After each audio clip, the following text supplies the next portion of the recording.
Hey everybody, this is Rydo and we're back to Yu-Gi-Oh! And video game news. Let's hop in here. So the Attribute 4 event is underway and we've already made it to Platinum for this month. So basically, I am not really willing to play any further in ranked play, which creates this weird situation in that if the Attribute 4 event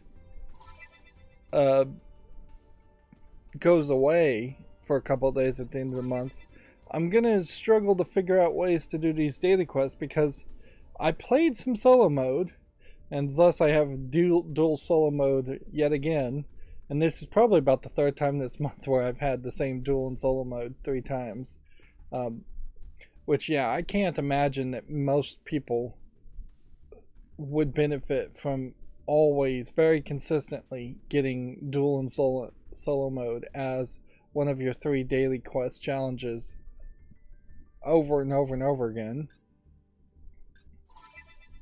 Let's see. So yeah, that's annoying. We also have new things in the shop as an accessory, card protector.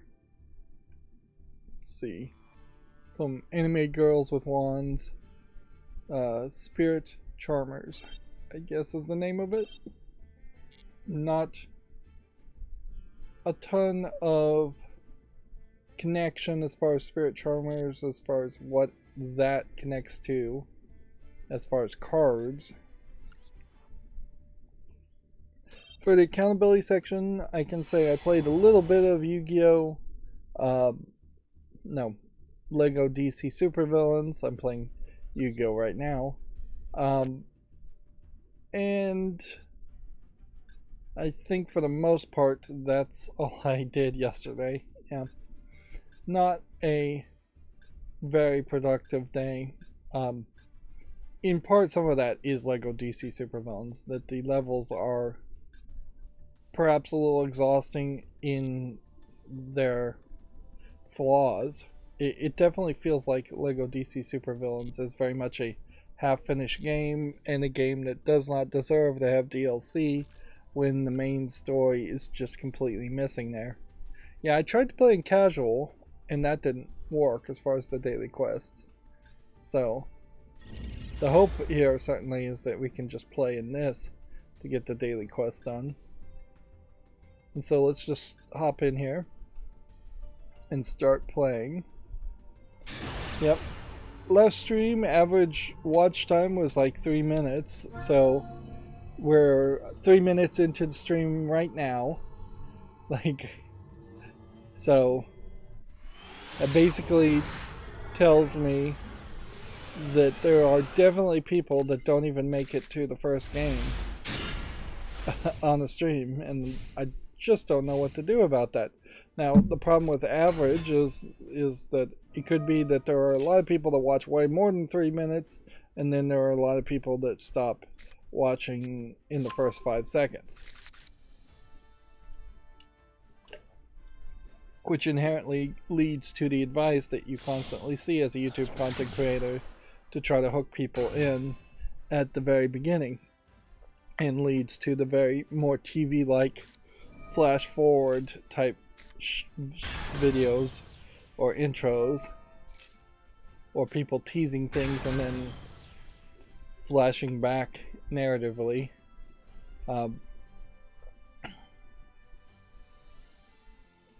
So yeah, I suppose I could say in this video we're going to play some Yu-Gi-Oh! For about an hour, and then we'll go through video game news, but I think the title pretty much explains that too.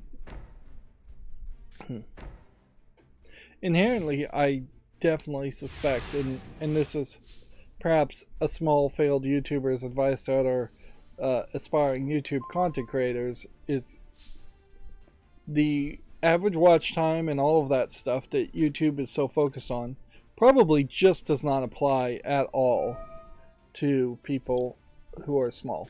Like, not until you have 10 to 100,000 subscribers do those numbers, I suspect, in any way balance out in any way you could actually do anything with You can discard this. Yes.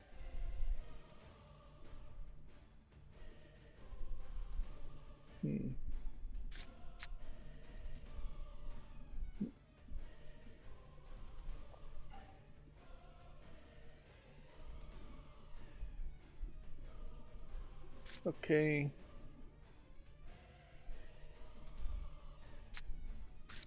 So let's start with placing this. I don't know what this deck is. So activate this effect. Discard this card. And then discard the biggest card.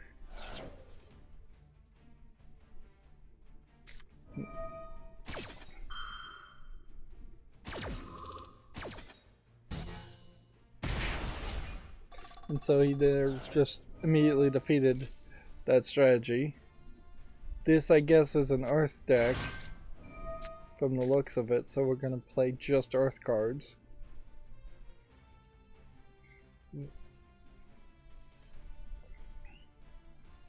Yep. I definitely feel like the LEGO DC supervillain story is just really poorly written. But mostly, the bigger problem is the level design is just not there at all.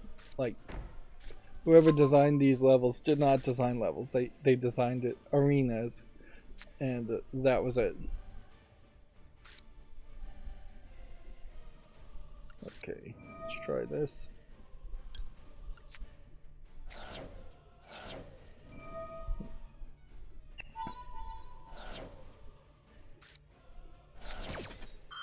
I think your best bet at this point would be just to surrender. Yeah, let's do some time management here and just surrender. Like, we haven't won one thing at all, and he has just destroyed that strategy, which either means this card deck is really terrible, or that I just got really unlucky. Not even played badly, just got really unlucky. But if in the first turn 2 or 3 of your actions are nullivated, and if that's a word, and you're down to 1 card, you really are just out of options at that point.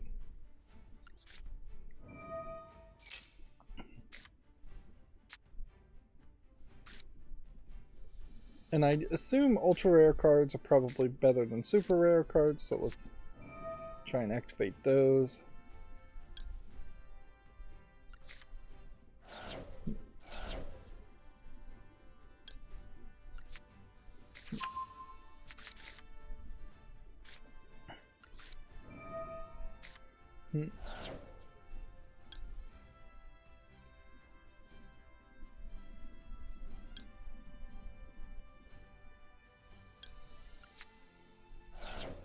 I really just don't understand what the strategy here seems to be.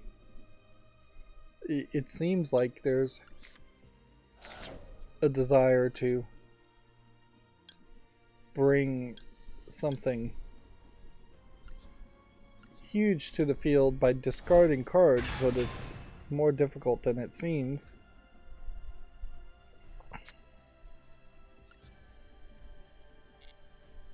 So I could tribute summon this, but I don't see a reason to do that.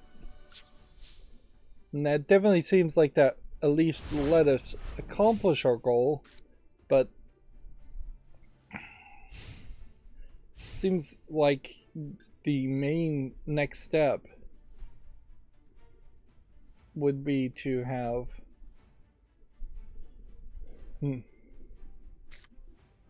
5 cards, 5 Earth cards on the field,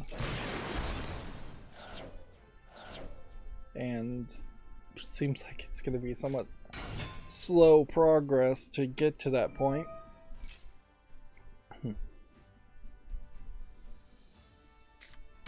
Let's go through the video game news quickly. We're doing things a little bit differently now. We're going to do the follow list cleanup in between looking at the Kimetsu and the GameDeveloper.com news, and then we're going to do looking at new video games, generally speaking, as the last thing of streams. This creates a better situation where if you don't, for one reason, or if you happen to be a kid watching me, I don't know why a kid would watch me, but and you might get in trouble with me occasionally accidentally flashing an adult game or talking about adult games, well then you can stop watching. I don't want people to stop watching, so when I say stop watching, I mean leave the stream running, but walk out of the room, turn down the volume, things like that. I don't know if YouTube really can tell if you turn down the volume or mute. It probably can, but it's never said anything about people doing that as far as not counting that as a view. There's nothing happening over here. They're moving very slow. But yeah. Or if you just in general don't like looking at the new games, then that's a point where we can have a better break. Of course, you could certainly take that same logic to if you don't enjoy any of the video game news, you could stop at that point, and then you'd be only watching a third of the whole stream. Which again, if you actually change the channel and start watching something else, that's where my watch time goes down. Ideally, if YouTube would accommodate this better, and this is something that I think even Twitch kind of doesn't really work well with, I would stop the news stream and then go on to the Flawless cleanup and make another stream for that, and then I'd stop the Flawless cleanup and make a what's new on Steam stream, and they would be individualized different videos, but the YouTube algorithm completely punishes you in multiple ways, so that you can't really do it that way.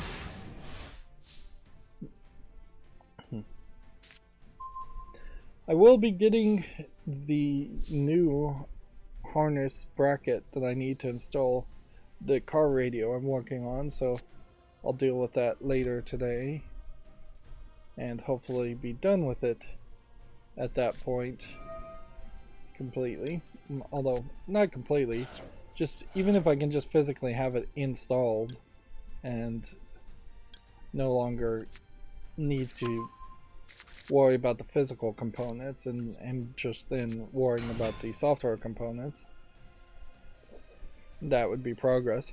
Speaking of progress, I've consistently had this problem with Google Assistant, or Google Search as it is now just labeled on Android, in that when I was full screen, I would ask it what's 1 plus 1, it would say 2. Easy question. But then when I would hold down the home button to pop it up as a pop-up, or say hey Google, things like that,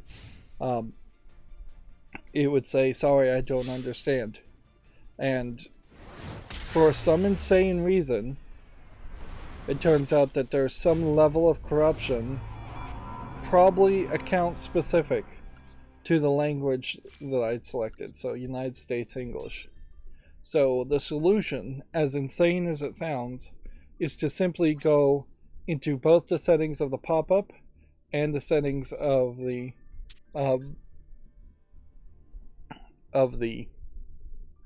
let's move on to this next loaner deck, because that deck is not going anywhere fast, I can pretty well tell.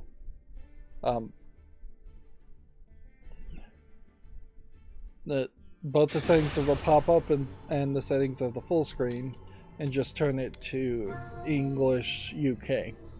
Now, there's one reason why I could think that could be the case, in that my DNS crypt software does bounce all the DNS lookup information to the UK and back as just as a general thought to perhaps prevent a little bit more spying between man-in-the-middle spires like ISPs as far as looking up what website you're going to via DNS lookup. that being said, it is worth mentioning that going through from the United States to the UK is still one of the Five Eyes countries, I believe, and Five Eyes is just this agreement between spy agencies in amongst those countries to share information. So you would basically have to find a country that was way more neutral, not a member of the Five Eyes countries, or bounce the information to through like Russia or something, to have a little bit more confidence that if the CIA or the United States government in some way was going to spy on you via DNS lookup and not through some probably more complicated, more difficult to avoid method. So it really is just kind of a balance. Like, going through the UK means it's not particularly slow as far as initially going to a website, whereas going through Russia might be very slow, or going through a VPN through a node through Russia would be particularly slow. VPN would be the next step for security there, and you never know really how secure those are. But if you're not afraid of government state actors spying on you, and you're only afraid of AT&T, Verizon, people like that spying on you, going to a different country, maybe even UK is the wrong one. Maybe you should go to something like the Germany or France that's part of the European Union still, with the GDPR and extra protections. But that is like the only reason I could imagine that it worked that way, is that for some reason the language data for English US is not accessible via that DNS lookup, and that really doesn't make a lot of sense, because I doubt there should be any DNS lookup extra going on in the case of Google Search and Home Assistant. I mean Google Assistant, not Home Assistant. That's a completely different software. But I did get it to work on my phone, which is progress. Of course, those kinds of progresses are really hiding the fact that it took like hours and hours of research and just trying to figure out if anybody else had possibly had this problem. And the solution I saw said that you changed the language and then you could change it back to the language of your selection. And in my case, that didn't work. Maybe I need to try it again and change the language to, say, Spanish or something that is a completely different language. But yeah, by changing it back to English US, it still didn't. It still messed up once I went back to English US. And that is almost certainly a tiny problem, because I doubt very many people really think about or use Google Assistant as much as Google would like them to. And we are, from what it seems, right on the cusp of them trying to drastically change what Google Assistant means and what it does. And it's been very buggy, because they're just constantly making changes and trying to make a product out of it that people really would want and would use, instead of it being very much like Alexa and the other voice hub devices, where the concept is a kind of interesting sales pitch, but the actual practical implementation has a lot to want still as an addition. Like, yes, at some point in the future we will have some kind of AI chip built into cell phones, and you will have very natural conversations that with your phone to do things, and it will be closer to 50% of just a natural conversation with your phone. But I bet it never gets above any 50% even, because there's a lot of situations where you have a cell phone where talking to it just doesn't make sense. The keyboard input aspect certainly could go away, but most people don't type that much. Even people that are severely texting, that's not what you're usually using a cell phone for. You're usually looking and scrolling on Twitter, which is just like thumbs up and things like that at most. I'm just activating cards now for no reason, just to do daily quests.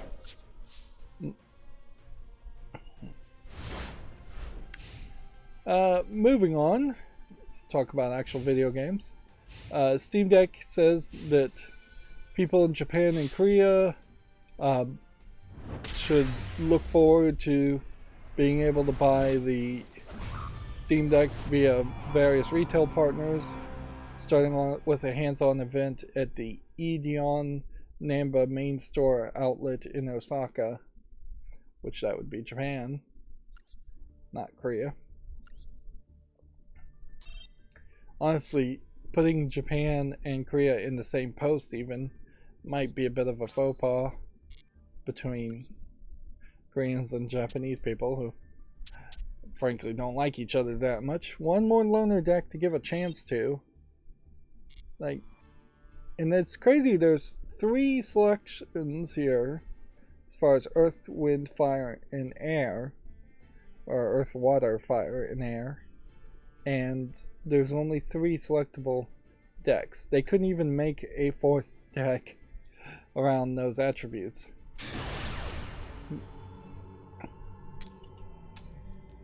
If anything, this is something that could be, this is the kind of event that could be completely done in my favorite mobile game, Destiny Child, with the anime waifus in it.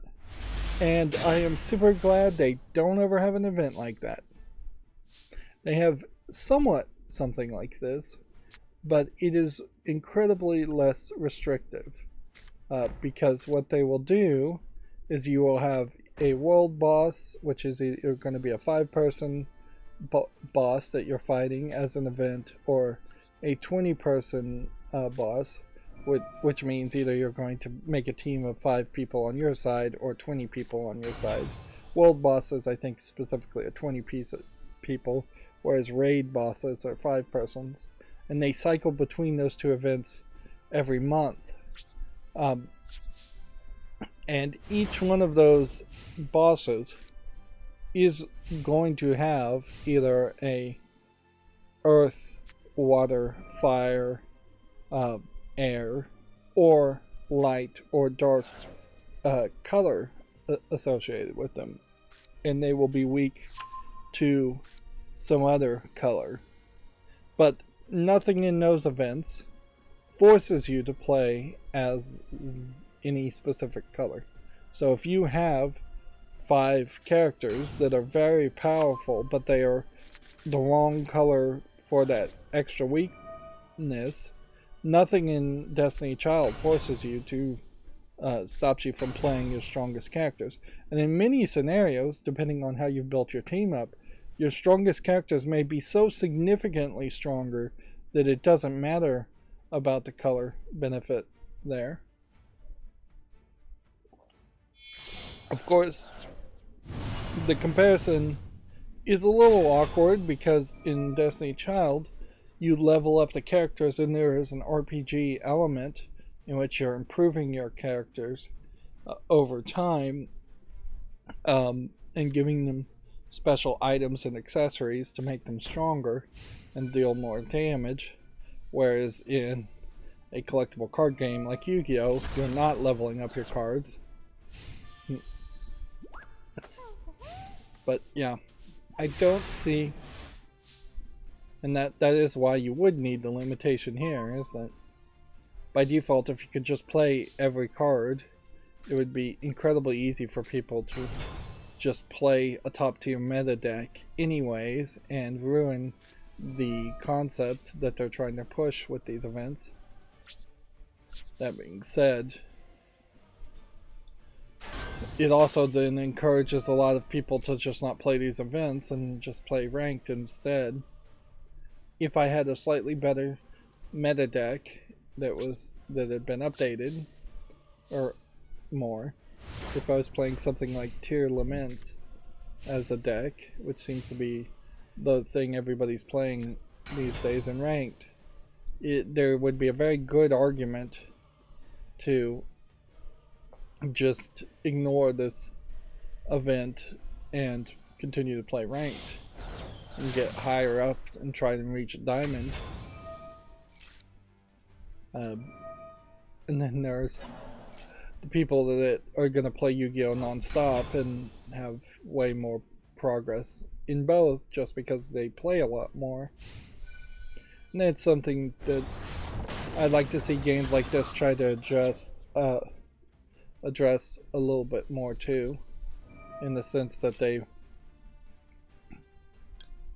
if they had a large amount of reward for playing your first game each day, and then a diminishing amount of rewards for playing your 100th game each day, there might be a better balancing factor there. And that, the daily quests kind of do that, because after your 5th or 6th game, you will have achieved all the daily quests and you won't get any more rewards that way. But nothing stops you from just playing ranked all day non-stop and just playing the odds and the percentage numbers necessary to get higher up. Moving on, the Bayonetta Origins, Ceres and the Lost Demon, they put out Platinum Games put out a blog, dev blog, the concept behind the music. Here you can read it if you're interested at platinumgames.com and just search it. One of the things they talk about here is that they made a whole new font at some point, and for the title, and that might be just lowered down as a secondary blog post.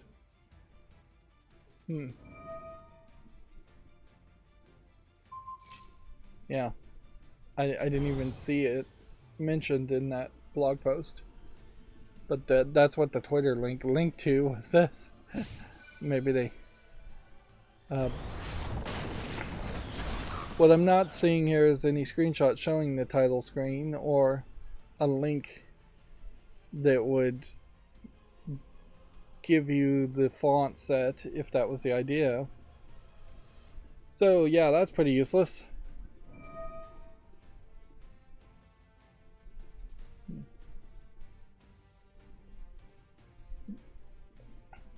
So yeah, I can basically just boil that down to they're still promoting the Bayonetta Origins game. It is really one of those games where it sold well enough for its kind of surprise release and surprise existence, and it was critically well received, but it isn't a game that I think your average mainstream gamer was going to play in the first place, and as such it just kind of came and went. So we have a water character in this one, and then an earth character in this one, then fire, then air. So this deck has everything in it, although a significant amount of spells and trap cards too. And then fire, fire, fire, fire, fire, fire, fire, fire, fire, fire. This is just a full fire deck, it looks like, on that one. And then earth, earth, earth, earth, earth, earth, earth, earth, earth, earth.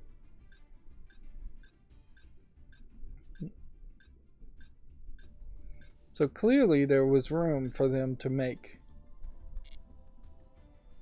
like 5 different decks. One that would have been all earth, one that would have been all fire, one that would have been all water, and one that would have been all air, then one that was combined. And they just didn't spend the energy to do that, and instead gave you earth, then fire, then combined. Which maybe just means that water and air are incredibly weak. Playing and losing is still getting you medals somehow.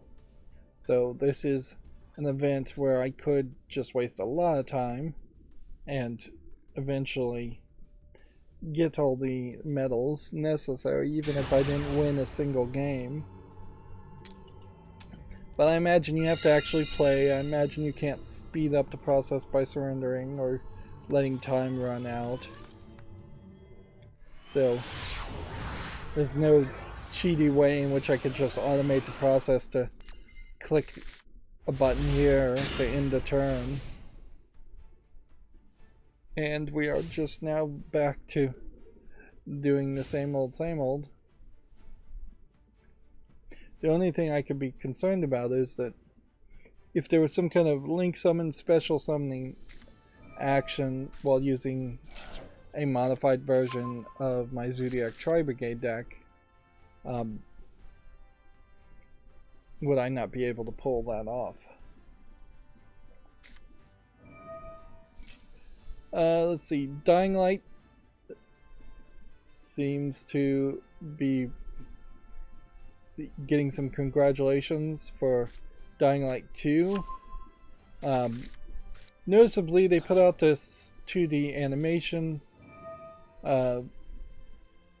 custom art, which, if anything, is intentionally designed to just create confusion between this game and Dead Island, which is a little nasty, but it is somewhat understandable considering how the people who made Dying Light 1 were actually the people who made Dead Island 1 and then effectively were not involved in all the Dead Island 2 development or Dead Island Riptide or any of the other awful side Dead Island games, or the remake or remaster of Dead Island 1.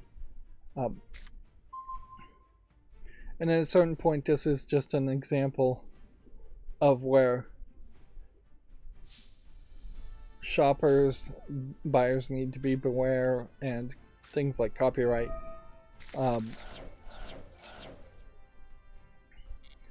do have a small reason to exist, even though I think copyright is mostly overused and abused and unfair to the idea of creating real competition. If this had crossed a line and not said Dying Light 2 and then had said Dead Island or Visit the Dead Island to really create confusion, or have a link somewhere to link to Dying Light 2, that would be weird. Specifically, I don't know if I ever saw any point in Dying Light 2 where you were on a beach. So it seems fairly obvious what they're doing there. There was also some talk, as far as just Twitter comments, by one of the people in charge of making Dead Island 2 around where a potential Dead Island, not Dead Island, Dying Light 3. I can't even keep the name straight in my mind. Who the protagonist of a potential Dying Light 3 would be. Which, that definitely is almost certainly being brought up, and conversations are being had in public to try and eat the lunch of Dead Island 2, which they probably don't need to do that. Dying Light 1 was such a better game that compared to Dead Island. That they already won that fight, and they should be a little bit more graceful, in my opinion. And that really is just an opinion, particularly since you know that there is a different team that made Dead Island 2 anyways. So while it may be the same publisher or parent company that owns Dead Island, you're also somewhat screwing over the this other team. Now, I just tried to summon Zeus and couldn't do it because Zeus is not in this deck. That was one of the cards I could not have. Which also points out that I can't have some of the other cards in this deck that would be very useful too. So this concept of having a bunch of these falls apart somewhat, because the only link summon characters I can summon is like this guy, and this guy. So my hope is that when other people are playing their decks, my custom deck will just destroy those strategies fairly well. Otherwise, as far as talking about this art, I don't know if video game wise it makes a lot of sense to have a character that would be a flat 2D animated character in a zombie game. Unless it was like a side-scrolling beat-em-up game. That's kind of what I would assume if you took the name away from this, is that that's what this is it's a side-scrolling beat-em-up game. And then you have kind of the silly looking, looks like he might be naked zombie just sitting in the shade, and a zombie with a crab on its head. This lady has a missing leg, which I do believe that is a character in Dying Light 2, but I'm not sure that's really the main protagonist character.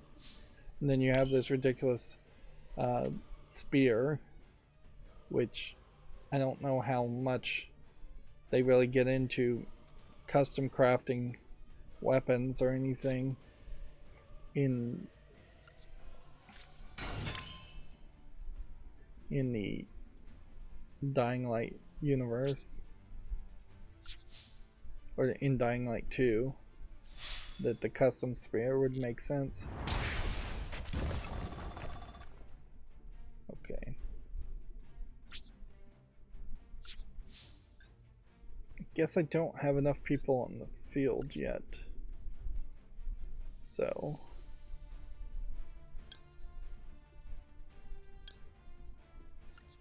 I guess the general idea here is that you would do this, and then see if this works.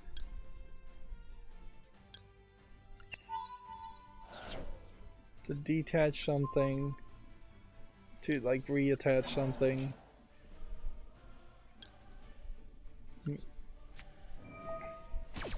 Seems like that let me trigger something there.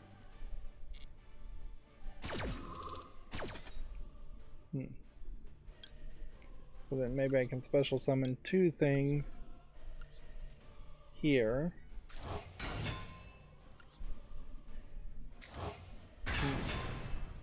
To then push this here.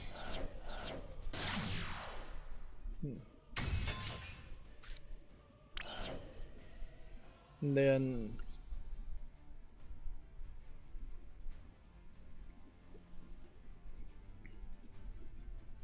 I guess the question would become, can we special summon something new? So then you are stuck with just doing this and this.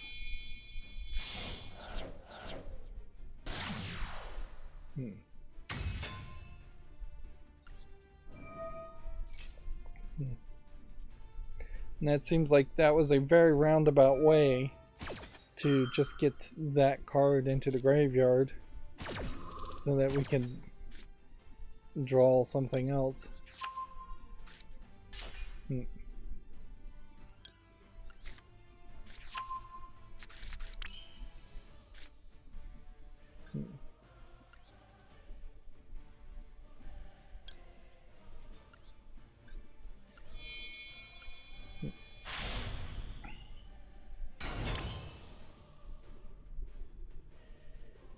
This one would let me discard a card. Say this one. So then we could then bring the card on the field.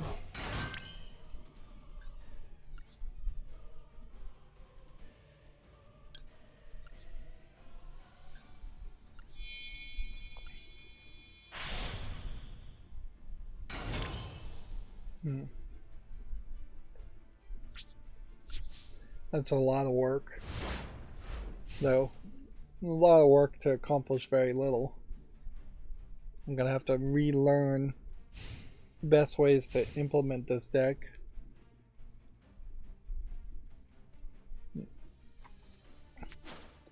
Marvel Snap also won the Mobile Game of the Year for the Mobile Game Awards. I don't know how prestigious the Mobile Game Awards are, but looking at the fact that this looks like this is a very small arena with a screen and a podium and then a photographer really, really close to the stage, and very possibly there not even being a stage, and that this is just all a flat floor.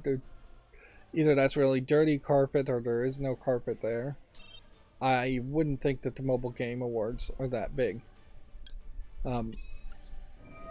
I think it is also probably worth pointing out that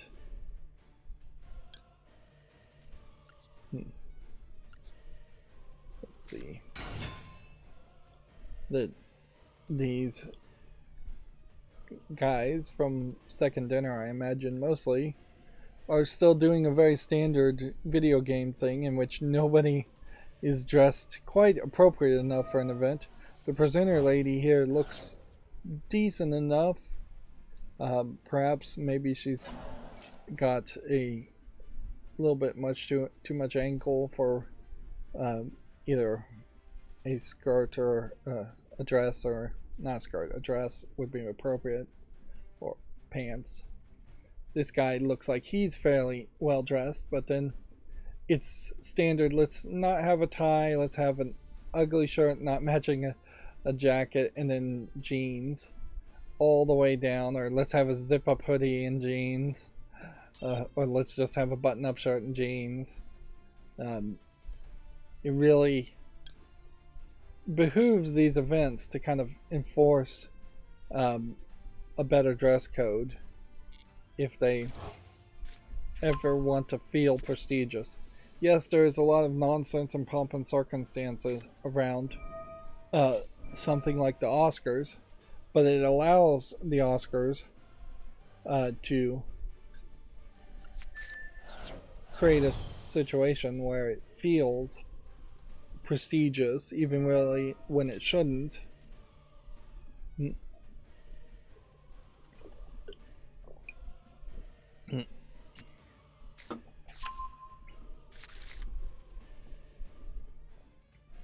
It's also, of course, worth pointing out that there's almost certainly not that much competition amongst mobile games.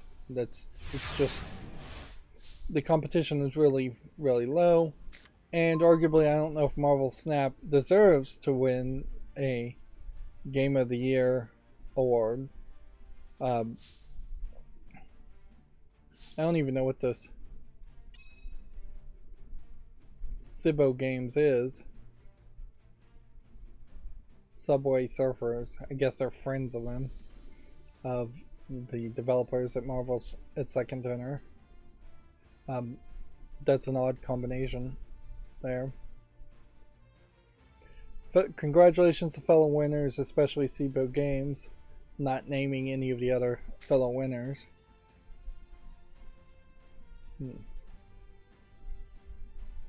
Alright, well, I think I'm in a weird situation where I can't summon anything more.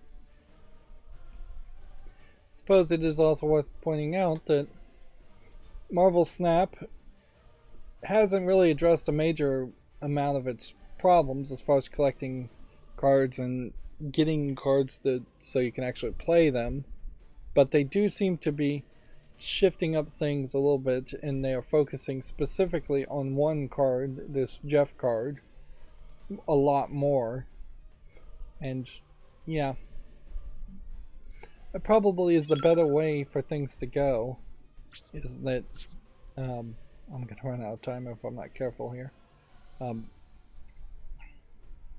For them to focus on a new card every couple of weeks instead of having a more wider expansion and having series. I don't think the concept of series really makes is there an Umi card in this?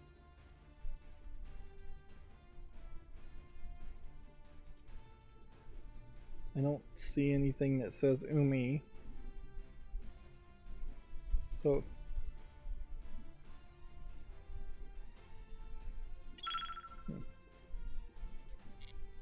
yeah, and I can't do anything anyways. I'm out of time.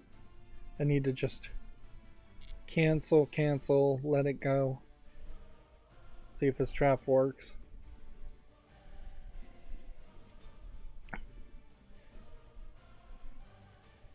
I spent too much time, and now I'm never gonna have enough time. —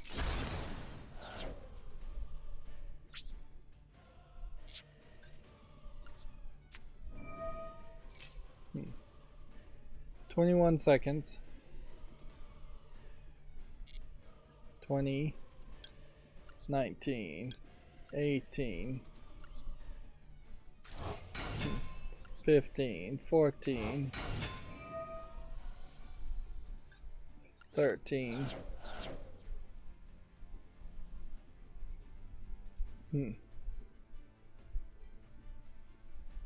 12, 11, 10, 9. And it doesn't even start to tick until you're at 10 seconds, which there's nothing you can do in Yu-Gi-Oh! In 10 seconds other than just end your turn. So I might as well just end your turn in 10 seconds and let the game continue. GameDeveloper.com has this article, how acquiring Rovio empowers Sega to grow its IP and global games business. As I assume this is a just opinion piece or an analyst piece. I do kind of agree with the general sentiment, though. Like, Sega has been consistently bad about making games that are good or making games in general, and mobile games have just been non-existent around Sega, so acquiring Rovio gives them the chance to give free licenses or cheap licenses to Sonic and other Sega IP and release it on mobile. The default obvious solution here that will almost certainly be the first step is that old Sega games will start to just be ported to cell phones and sold probably at a ridiculously high price that makes them completely unworth it. So you'll see, like, play Sonic the Hedgehog from the Master System on a cell phone, just emulated, and that being sold as its own separate thing. Meanwhile, I'm sure Rovio will want to do something new eventually, and they'll say, hey, let's make a actual mobile game that's new around Sonic. And that's when we'll start to potentially see anything interesting. Assuming Sega allows them to do that, which maybe Sega won't. Maybe Sega will be like a standard Japanese company and they'll be incredibly protective of their IP to the point where they'll over control even the beginnings of conversations of developing a new Sega game. I mean, you are very much in a weird position since we are already getting a mobile game from Sega. So Rovio's inclusion just implies that Sega might be trying to do a lot of mobile games. I think, though, it's also worth pointing out that Sega owned a lot of arcades, and I'm not sure if they really owned pachinko parlors, but they probably did. I think Sega at least makes pachinko games, and they're seeing pachinko and the gambling aspect of pachinko become incredibly unpopular amongst the younger generations of Japanese. And they're probably desperate to try and recoup arcade income and pachinko gambling income as much as possible. So I wouldn't be surprised if their acquisition of Rovio heavily skews to them announcing 4 or 5 Japanese-only arcade-like games on mobile phones and pachinko-like games on mobile phones in a desperate attempt to make as much profit with as little development as possible. And I don't know if Rovio really is going to be particularly great at making games like that, or if they even need to be that good to make it, but it would be probably a little bit of a waste of their talents.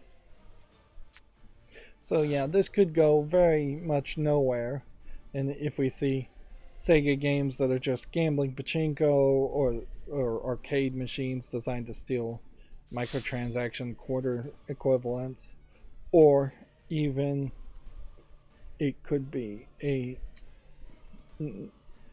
just bad games in general getting made. Yeah. And that's putting all the blame on Sega, when it is also very possible that Rovio is just not as talented as they seem. One individual person made Angry Birds, I believe, and then he either is now at some high level of management at Rovio, or he has sold the complete rights of Angry Birds to Rovio and created the company. It's very much, I suspect, close to the same situation as far as Mojang and Minecraft, in that Mojang, Notch, the creator of Minecraft, is not even working for Mojang anymore, and just sold it all to Microsoft, but even before then really handed over all the development reins to Mojang. So I would definitely suspect Rovio was more the inheritors of Angry Birds, and what they did with Angry Birds really wasn't the best thing for the game series, in that they added microtransactions to the new version of Angry Birds and delisted the original Angry Birds, which was free, and then they milked Angry Birds by selling the licenses to movies and things like that. I'm gonna consider this the last game for today. We'll see if we got enough daily quests done. Suffice it to say, we're kind of up the creek without a paddle as far as this event, because there is not a deck here that seems like it's going to win particularly easily. People seem to have already figured out that they can build better decks, or that they can play the pre-made decks better, and my Zodiac Tri-Brigade is not capable of just sweeping in here and countering all the events that are happening here. And overall, the massive amount of events, if you're triggering actions on both sides of the game, that tends to make games really long. So let's start going through the GameDeveloper.com articles, or no, Video Game Chronicles, VideoGameChronicle.com articles. Some of these may be redundant. My macro did run today, but it was a little wonky, and it didn't run correctly as far as new games yesterday, so we may have to go through a ridiculous amount of repetitive new games. It did occur to me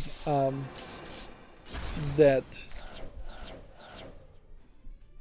because I think I programmed it to skip games that don't have an actual release date, things that say to be announced and things, that might be why I've missed some of the bigger name games, is that they put out Steam pages earlier and they don't make the announcement date until later, and then they don't seem like when they change their release date that they show up in that chart.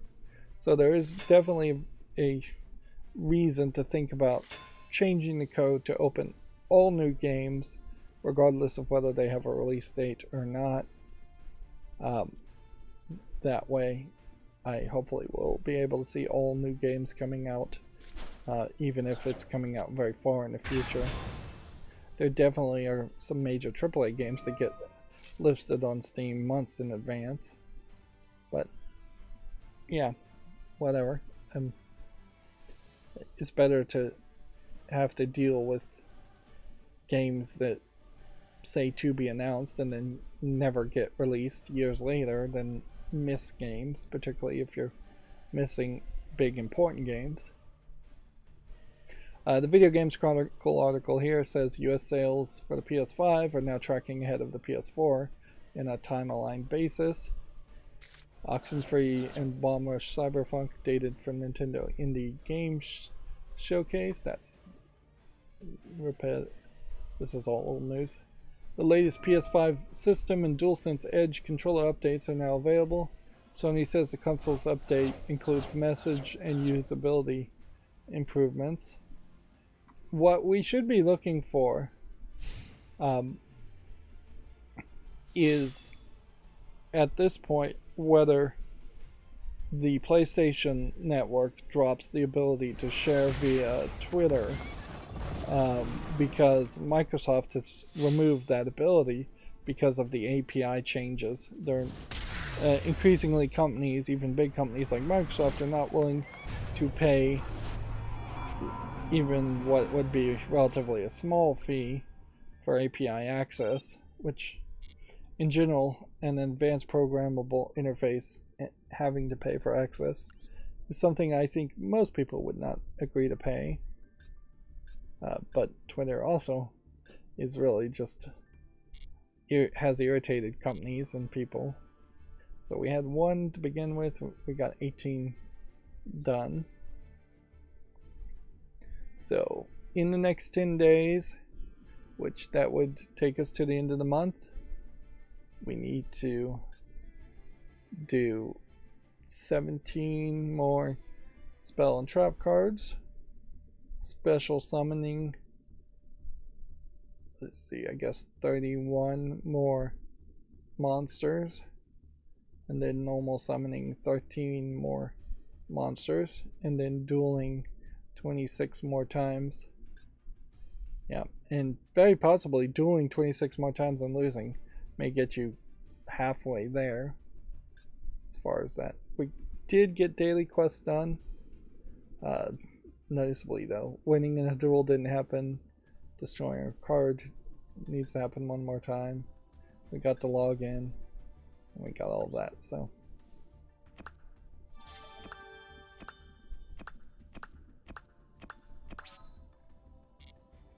The bigger question, I guess, comes down to, is there anything here that we didn't make progress on? And it doesn't seem like there is. What would be really irritating is if we had not activated any spell or trap cards at all. So that cleans up a lot. It does certainly still leave a good amount of room where I could play more, but I think it is better just to focus on the news, and I assume we are getting progress towards this while playing the event also.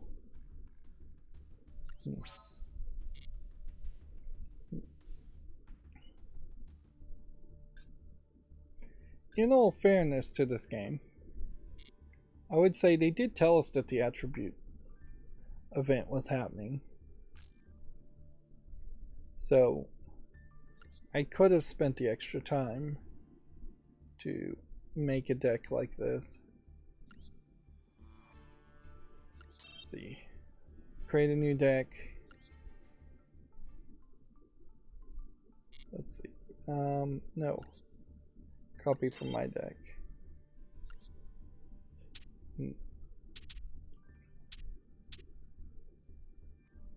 So if I was to say, pick this one,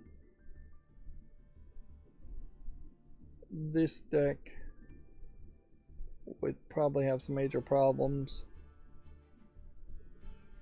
Although maybe not as many problems as it seems, because I think in this deck you're just discarding extra cards anyways.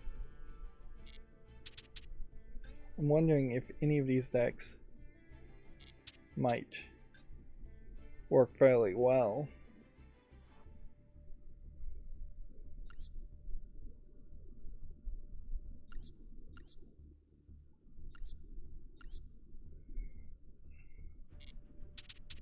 But yeah, once you start to get down the point of having to make any slight changes, you then have to really think about it a lot more. I was thinking maybe this deck would work, but no. Everything here is a light or dark card. That's actually the worst deck. Well, I guess no, this is the worst deck. Yeah, you would think that one of these pre-built decks would somehow synergize better. Synchro of Unity.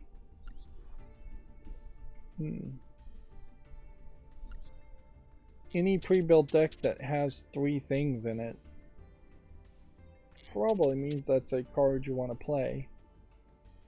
There you go. Roar of the Gladiator Beasts. Seems like it probably might work, except for then this Gladiator Beast would have to be changed, and then we would have to figure out if we could do any of the extras.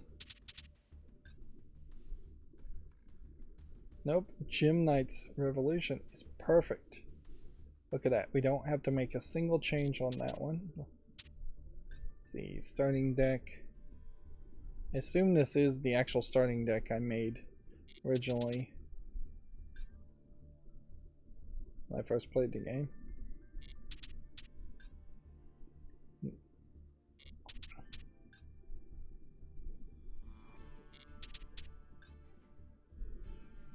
Alright, so Gym Knight's Resolution. Perfect deck, I suppose, to play. So let's give it a chance. Of course, I haven't played this deck much at all, maybe only 2 or 3 times in its entire existence. Mostly I just buy these decks, so I would have to learn what I'm doing here.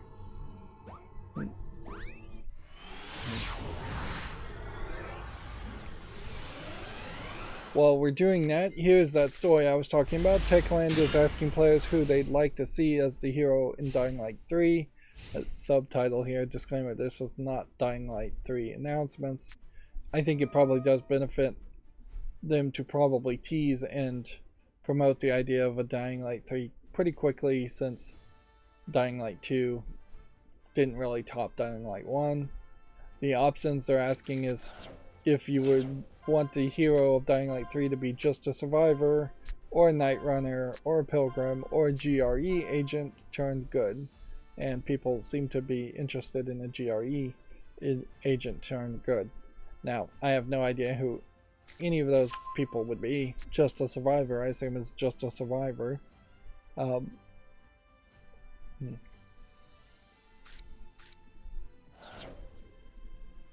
if anything, the fact that there was so many factions in the zombie survival game pushed Dying Light 2 to be a very different type of game from what I think you kind of expect from a zombie game. Although I think there were some factions in Dying Light 1 also.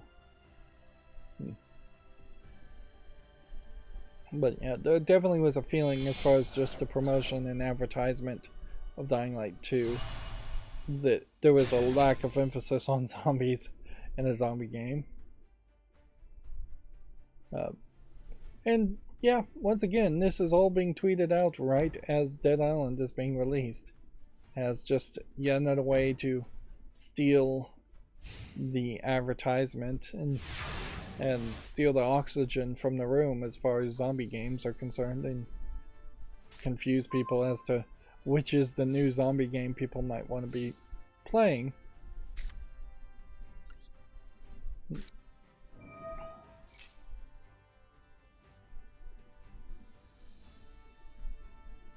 Okay, so activating this branch spell seems to trigger something he wants to interact with. And then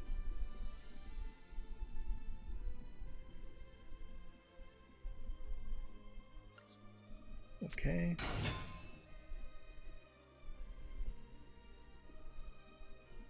Should have had that face down as a defense card.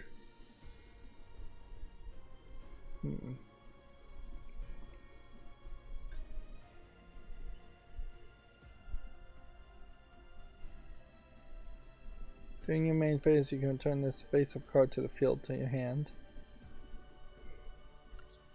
Which I guess I'll do that. Even though that's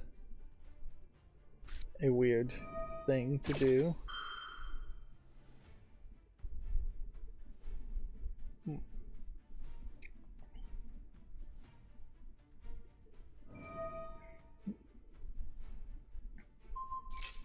Let's see, the day before Studio Fantastic, I guess is how you pronounce that, says it's planning a beta and they return to Steam. It claims the test will be held later this year ahead of one of the game's release. I guess this was some kind of controversial MMO.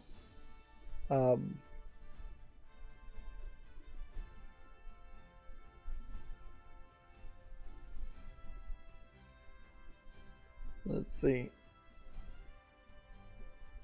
Some kind of copyright claim was put on it. This is one of those stories I guess I've not been following close enough.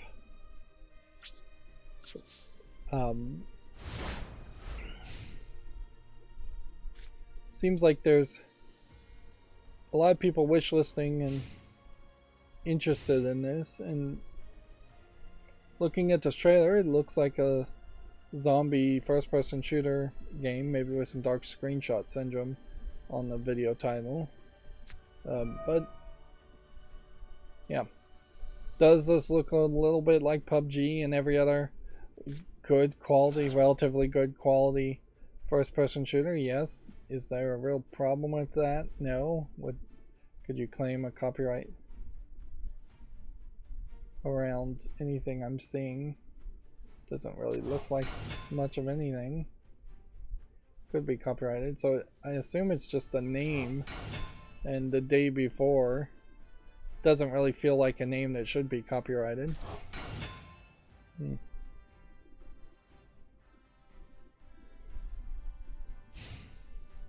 Yeah.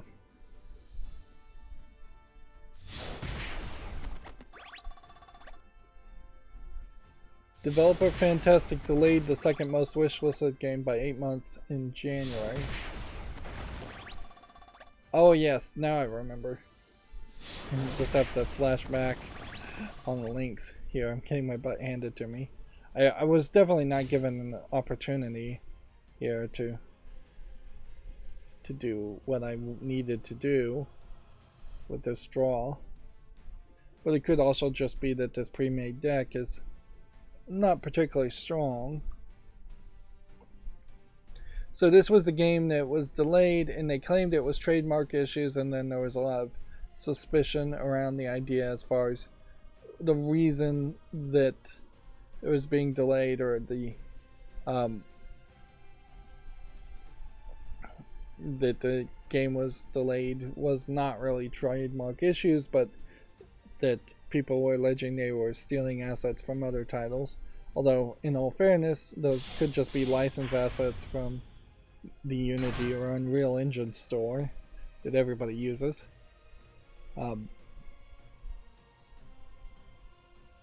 So, yeah. It felt like the publisher or developer of the game was trying to save face and hide misdoings by claiming a trademark issue as a valid reason to delay a game by 8 months, when honestly, trademark and copyright issues shouldn't delay the release of a game at all. Either you change the name immediately, or you've done the research so you wouldn't have to change the name. I still don't really have the card I need for this to work.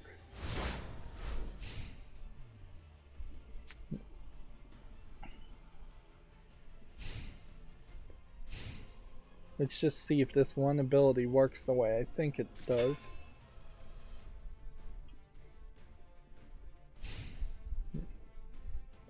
Defusion, refusion.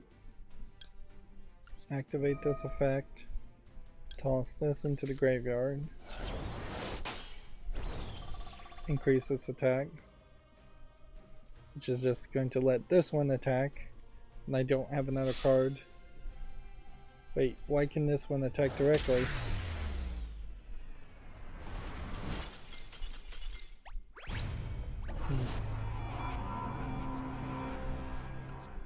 Alright, well, I want to give that one more try.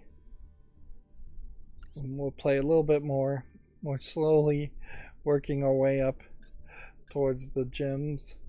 We want to get at least to this point 5,500 medals, and 11,000 is ideal. Then it's really just gravy up to 21,000, and I really just don't care about the title. So if I got to 21,000 and then it was a struggle to get another 1,000 to 22,000, that's not a big deal. It's a much bigger deal to just struggle to get to 5,000. Apparently, Nintendo is changing the Japanese name of Mario movie Spike to avoid offense. The character had a different name in Japan since his first appearance in 1985. I don't understand what offense they're trying to avoid. Like, I know in the English dub of Cowboy Bebop, the main character's name is Spike Spiegel. So Spike, I don't think inherently means anything too offensive in Japanese, or is close to an offensive word in Japanese.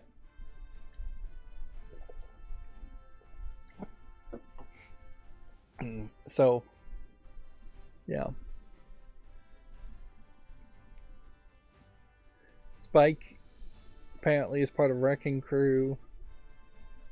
He was an enemy in Wrecking Crew, which was released in 1984 in arcades, and then came to the Famicom in 1985. And so he's just an Easter egg. Oh. I see the problem now.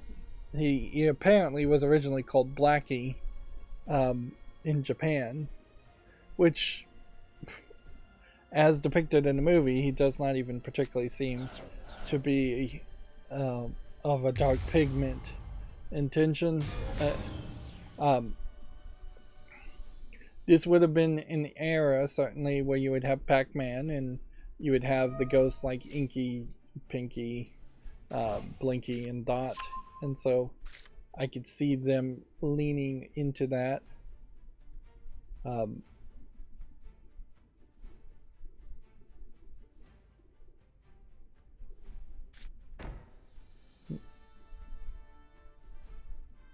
So yeah.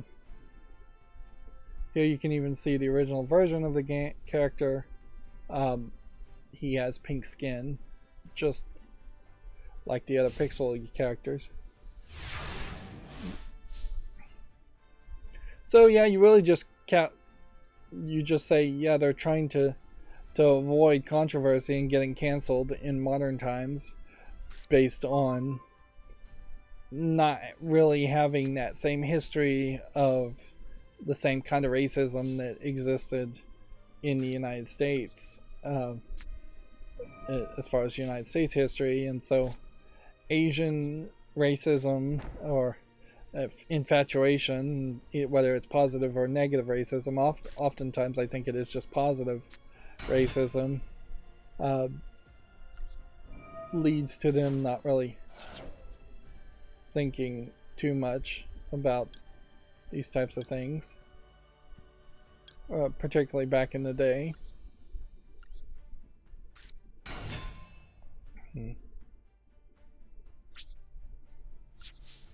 So, yeah.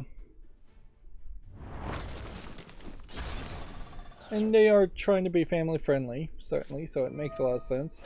And it makes a lot of sense for the Japanese movie, which I imagine the Japanese will be really interested as far as seeing the Super Mario Brothers movie, but they probably won't fall in love with it as much as the kids of the West do.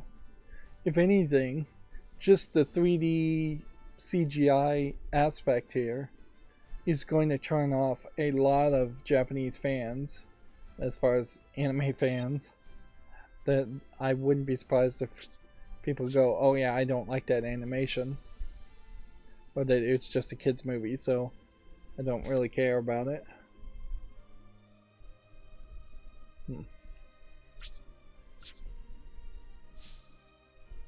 If we can get a fusion monster,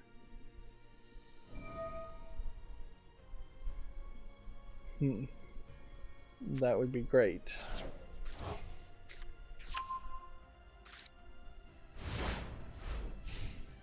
This must also be a Easter egg that appears either at the beginning or the end of the movie, because I imagine he's not showing up in the Mushroom Kingdom. So last stream we talked a lot about how Nintendo is very much on the warpath as far as fighting hackers and trying to stop people from playing their games in different ways. And even though Gary Bowser, they managed to throw one hacker, Gary Bowser, in prison for 40 months and make him pay 20 to 30% of the rest of his money for the rest of his life, as a 53-year-old hacker, you immediately see that does not ingratiate Nintendo in the minds of your average person. Like, if I go up and tell an average Nintendo fan, did you know Nintendo just threw somebody in jail for 40 months and is making them pay like $45 million? That when you just spout it off that way and color the description that way, you're not going to have Nintendo fans really try to defend Nintendo there or defend the idea of copyright. And it stops nobody from doing the things that will happen as far as porting and decompiling games. So Paper Mario has now been fully decompiled, meaning PC ports and mods are possible. The entire game has been reverse engineered. Inherently, this means that if you own a ROM of Paper Mario, whether legitimately or not, a decompilation program could take that ROM, take the Nintendo assets that are copyrighted, and then build specifically for your PC and for your personal use a PC port of Paper Mario. And yeah, if YouTube was a little bit more in line with protecting fair use, I might consider playing Paper Mario and through a PC port, but they're not, and Nintendo would still come after me, so it's not even worth it to try and play Nintendo things. You could potentially decompile Paper Mario and then put all new art assets in it, but inherently the story and the dialogue would still probably be copyrightable. So you can't make something that wouldn't be a derivative work um, based on a decompiled Paper Mario that would be so extremely different that Nintendo wouldn't even try to come after it. Um, but yeah, so forever we are forced to not play Nintendo games on YouTube because of Nintendo and their crazy ways and being on the warpath of emulation and and just ROMs in general. Like, even if they decide to back off on that now, who's to say that the next person in charge wouldn't start attacking it just as ferociously? So yeah, inherently you also have this issue where a mod to Paper Mario could be great, but PC ports of Paper Mario probably not that necessary. If you just want to run an emulator to play Paper Mario, I think you could have done that a long time ago. So yeah,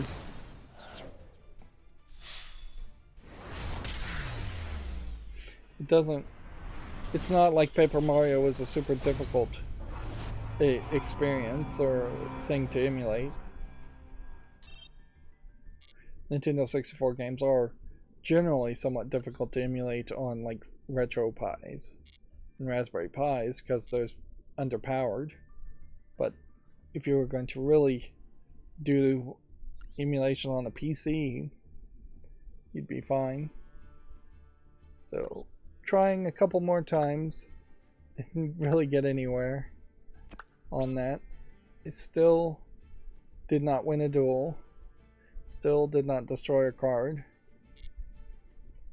So yeah, it is going to be a struggle. And with that, I will decide to call that quits on Yu-Gi-Oh! For today. Let's see. Yep. I wish more people ripped off Paper Mario, and maybe with the fully decompiled version of this, you could look at the code and say, alright, now I know how I would program a game that would play a lot like Paper Mario, and now I could just write a whole new story and script a whole new world, script new items, animate everything brand new, and then I wouldn't have to start from scratch. But even at that, there is a risk of Nintendo claiming copyright on it, or copyright infringement on a game inspired by Paper Mario that was not built in a clean room with clean hands, because you looked at the code of Paper Mario. Of course, you'd have to actually get caught doing that. Moving on, PlayStation has seemingly increased Steam prices, significantly increased Steam game prices in some countries. Canada and Japan among the countries that see rises, while Argentina is hit particularly hard.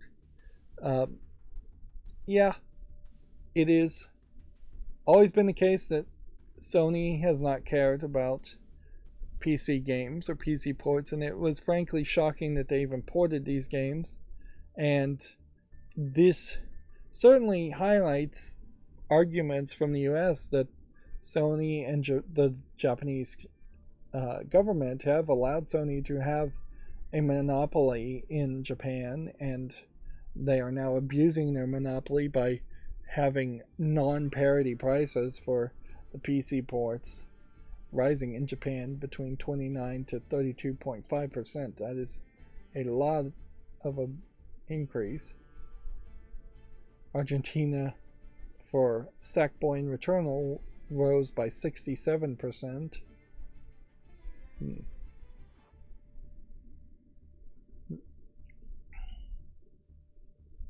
Yeah, Sony really is doing everything they can possibly do to paint themselves as a bad guy while they're trying to scuttle the Microsoft Activision Blizzard merger, when really they should be on their best behavior while trying to look like the good guy.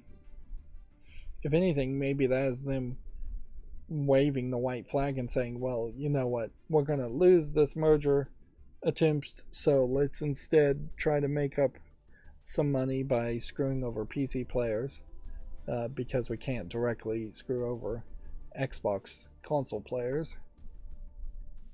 In a certain way, that would literally just be lashing out. Xbox has been set to attend a Downing Street event on UK's Activision deal day. The UK competition regulator will publish its final report on the $69 billion takeover by April 26th. Which, yeah, those two stories back to back, that does imply to me that this merger is going through. UK seems like they're going to be okay with it. It's just going to be the US in general. And you really can't say too much about US's opinion there. That it does seem like the US is trying to fight it, but then you also have the Biden administration just like making it illegal for the railway workers to strike, even after there being multiple railway derailments in the past year, in part due to either Biden or Trump era relaxation of safety regulations on the railway that the union workers would have definitely mentioned if they were striking, that they would have wanted safer working conditions. Doesn't matter how much money you get paid if half of your union members are being maimed or killed due to incredibly unsafe conditions. Safety is actually should be number one priority for any union or any employee. And even in non-union jobs, if your boss is telling you to do something you know is incredibly unsafe and dangerous, don't do it. Let them fire you. Absolutely refuse. Even on something that seems really small, or don't let him make promises that he'll never deliver on. Say, no, I'm just not doing that. I'm not violating safety. I'll call in OSHA if that's the right organization to call in instead, and file a complaint, and I'll just let them fire you, because the last thing you need to do is be horribly maimed or killed, and it can happen to you, and very possibly will happen to you. Your job is not worth being horribly maimed and killed, because you're going to be miserable for the rest of your life, if you even have a rest of a life in those situations. Moving on, though, I don't want to get into a rant. A trailer for a photorealistic indie body cam shooter, Unrecorded, becomes an overnight internet sensation. I haven't heard anything about this, so I question the accuracy of this claim. The footage has had players arguing over the authenticity and its subject matter. So it's supposed to be from the viewpoint of a police body cam.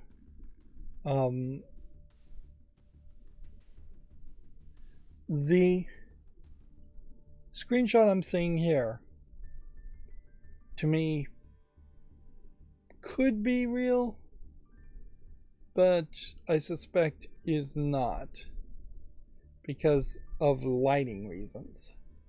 Just feels like in a real world setup, it would either be really dark over in this corner, or there would be some kind of light coming in instead of just these giant windows. These giant windows are blown out, certainly. I don't know if this is somebody on a second floor, like terrace, looking downward as far as the angle perspectives, but yeah, this is a second floor, and then this is a lower floor down here. The gun being directly in the center of the screen seems a little weird too. Let's see if we watch this. We may be literally watching snuff here. No, this is fake. First of all, because it's just too smooth. Like, maybe you get police actors and police equipment to film this, but this gun is projecting. Let's just go back here for a second. there is a tiny little flashlight that seems like it just was already on or came on magically under the gun, which, yeah, I don't believe that is what the police would use. They tend to have a big metal flashlight that they can use to beat on people, which is why they love the big metal flashlights. And arguably, it would be much better if police had any kind of regulation or laws restricting them from having big metal pipe cylinders that they can smash people in the head with. They don't even do that much anymore, but that definitely was the case before in the old days. But yeah, the flashlight should be like made out of cheap plastic and break if it goes on impact, or super padded. Even padded's probably a problem. Nowadays cops just shoot people and get away with it. So yeah, this is fake footage. Like, a cop would not run and shoot and be alone in this situation. He wouldn't even have entered the building alone. And yeah, I think people, this may be a lot of people trolling, saying they think this is real, or a lot of people just not knowing reality versus what's shown on TV. That person just being shot and then falling down and not moving is very much TV. Like, more often than not, unless you're blowing somebody's head off with a very high caliber bullet, they are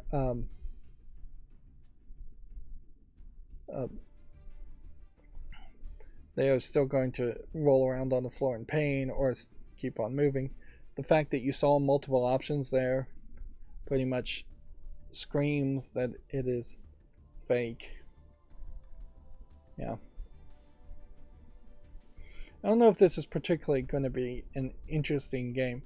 There was games somewhat like this before. The Police Quest series, I believe is what it was called, where you had to follow actual police procedure a lot more, and you were kicked out of the game or punished every time you made the wrong action. And if anything, Police Quest and its strictness to following procedure was a real problem as far as making it a video game. But I don't think the Police Quest series was ever really embraced, and I don't think people want things that look live action in video games in general. So doing this in full motion video is definitely a gimmick that just would help. But yeah, I bet this goes nowhere. I bet this game gets released, even if it does get released, to very little fanfare. Moving on, Blizzard is teasing a secret announcement for today's Diablo 4 live stream, which I guess that maybe has happened, or maybe is about to happen. No, that was a couple days. I don't know when this article actually happened. I imagine the secret announcement isn't much of anything, though. The most interesting thing I guess you could do with a Diablo 4 as far as a surprise announcement is if you could play as a demon in some way. Some kind of betrayer, necromonger, not necromonger, necro wizard, whatever it would be called. They could summon skeletons and demons, some kind of dark wizard that would fight against Diablo, or you could actually play on Diablo's side, or whoever the big bad guy's side is, and then there would just be an infinitely spawning amount of heroes that you would fight. Which that would be weird if you entered a room and there was like 5 heroes. But that would be about the most interesting way to flip it as far as a Diablo game. Otherwise, a surprise announcement or secret announcement is just going to be something like, here's another character, here's some more DLC. Unless they said no DLC and no microtransactions or something like that, or single player mode is going to be available at launch where you don't have to be online. Something like that would be a nice announcement. Not going to promote the Video Game Chronicles podcast. THQ Nordic's annual digital showcase is returning in August, which it would be nice if they announced things. It would also be nice if THQ Nordic and Embracer Group, as the parent company, actually release things, and it would be nice if those things they actually released are good, because it's been many years now, probably at least 4 or 5, maybe even more, since THQ went out of business, and then THQ Nordic or Nordic Games came into existence and then eventually became THQ Nordic, and they just haven't really released a lot of good stuff. Darksiders 3, not a particularly good Darksiders. Darksiders 1 remastered, fine, I'll give them credit there. Darksiders 2 remastered, okay. Re-releases and remasters of Destroy All Humans, fine, but not really new games. Did they re-release the Blob? I don't even remember that happening. I don't know who this character is. I have seen this character but couldn't name who it is. I think this is a small indie game that may not even be out yet. I have no idea who this is, but he looks like a Muppet character, which probably isn't a Muppet character. Then a car game I couldn't name, and then more people all over here that I can't really name. This maybe is the Blob too. I think this guy's name might be Max, but I can't name this and can't place this. So you basically have Darksiders 1 remaster, Darksiders 2 remaster, and a bad Darksiders 3. They don't even have the fourth character being shown here in the Darksiders spin-off game. And Destroy All Humans. And that's all I can recognize on this entire screenshot. If we would actually see what this is going to say, looks like it is just straight up a countdown.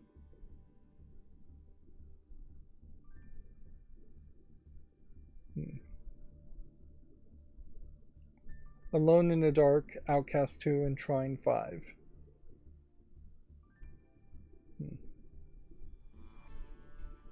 It looks like this event did happen, and yet we are better off just waiting until they make individual articles about what is announced. What is announced probably doesn't mean too much anyways. Some of these games definitely have already been announced. Let's see. Enhances Humanity has been dated, and it's coming to the PlayStation Plus on day 1. This is that weird game that from the creator of the other weird game Res Infinite and Res first, then the remake Res Infinite. The next free Epic Games Store titles have been announced. Breath Edge and Poker Club are going to replace Beyond Blue and Never Alone. Okay. Giving away a poker game in particular for free is not a terrible thought, but honestly, if I were Epic, I would look at the games that you've given away ever since they started doing that and see which were the most popular games and have 4 or 5 of them be by default always free. And a poker game would be a great example of something that should just be always free to bring in new people, because poker is a very evergreen concept of a game. A latest round of meta layoffs hits Ready at Dawn in Downpour Interactive. A third of Ready at Dawn's employees have been laid off, including the studio head, it's been claimed. So, yeah. I don't know who really thought that being acquired by Facebook was going to help any video game company succeed. So, yeah, people getting laid off, well, almost certainly should have been expecting it. Not that that's an excuse. And hopefully they can either find a new job or in the game industry form a new company, something like that, or realize that they weren't really contributing to the gaming industry as much as they thought they were and move on to a different industry field, which both very possibly may be true in these cases, because Facebook has not, or Meta has not really put out any games.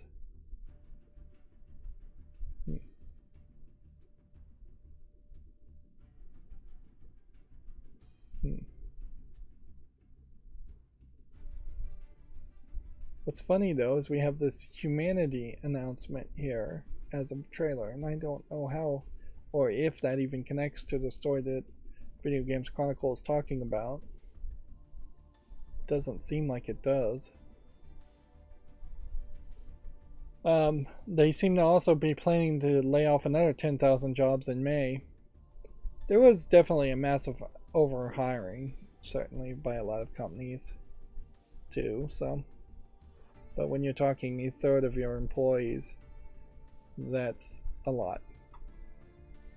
But Facebook is going to do whatever Facebook's going to do, and they're going to get away with it because with Twitter being such a mess, there's even less competition now than there was before. I also have to question this story somewhat in the fact that how is it that Sony can acquire Firewalk Studios as its 20th member of the PlayStation Studios, quote, family, with no scrutiny whatsoever or FTC or UK approval? Is it possibly because Firewalk Studios was a private company and thus there were no investors that had to really be involved? Is it possibly because Firewalk Studios is only in the state of Washington, I guess, and not in multiple countries? But even at that, you would think the FTC would still have to approve the merger, and maybe the FTC is still possible that they could sue and stop the merger. It would be fairly consistent for the FTC to say, you know what, we're not going to let either Microsoft or PlayStation or Nintendo even grow bigger, and we think that you three are an oligopoly in the video game industry, and we're not going to let you get bigger as companies ever. And arguably they should break up. PlayStation and Microsoft and even some Nintendo stuff could be broken up in different ways. Moving on, Street Fighter 6 demo hits the PS4 and PS5 and is coming to the Xbox and PC next week. I assume the demo is coming next week. Let's see. Diablo 4 is getting a final open beta weekend in May with unique rewards. The server slam is designed to test the game server by putting pressure on them. That's an interesting phrase for a pressure test or a burn-in test, but yeah, server slam is as good as any title. Xbox is working on a mystery sequel that it says could take 10 years to make. The revelation was spotted in a court document. I don't know what specific game could take 10 years to make that would be a mystery sequel, other than probably a Skyrim. The next Elder Scrolls game could take 10 years to make. A Final Fantasy game, Fallout game could take 10 years to make if they want to do that. Starfield game could take 10 years to make.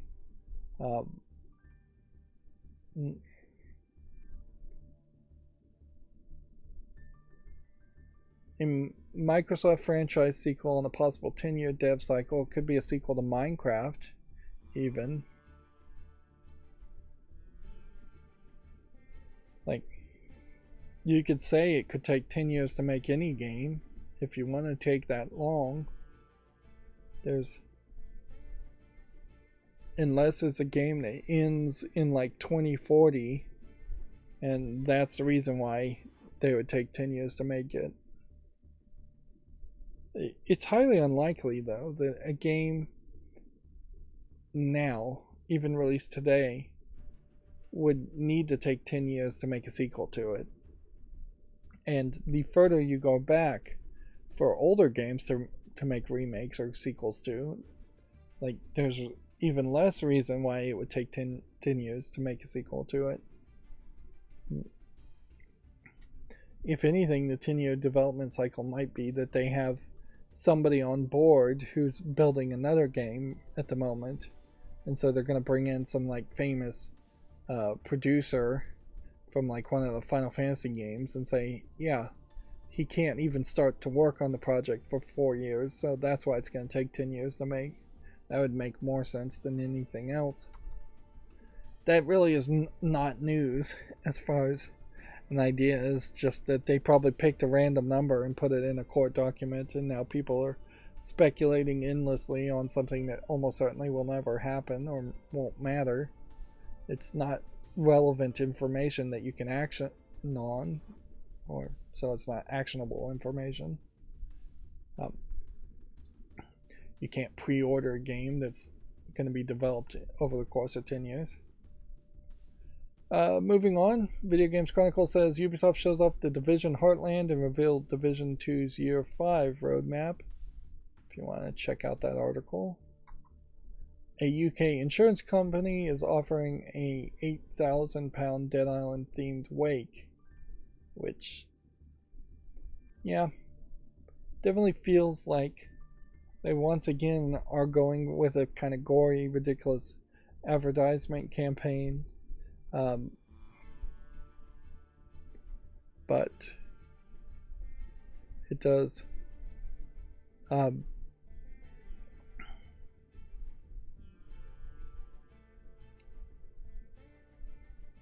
like seem like this advertisement or this UK insurance company doing this just completely separate from the publishers of Dead Island, which they almost certainly aren't, is doing it a little bit classier than the way it's been done in the past, where like fake corpse, fake severed limbs were left all over the streets of London, I believe, for one of the Dead Island advertisements previously.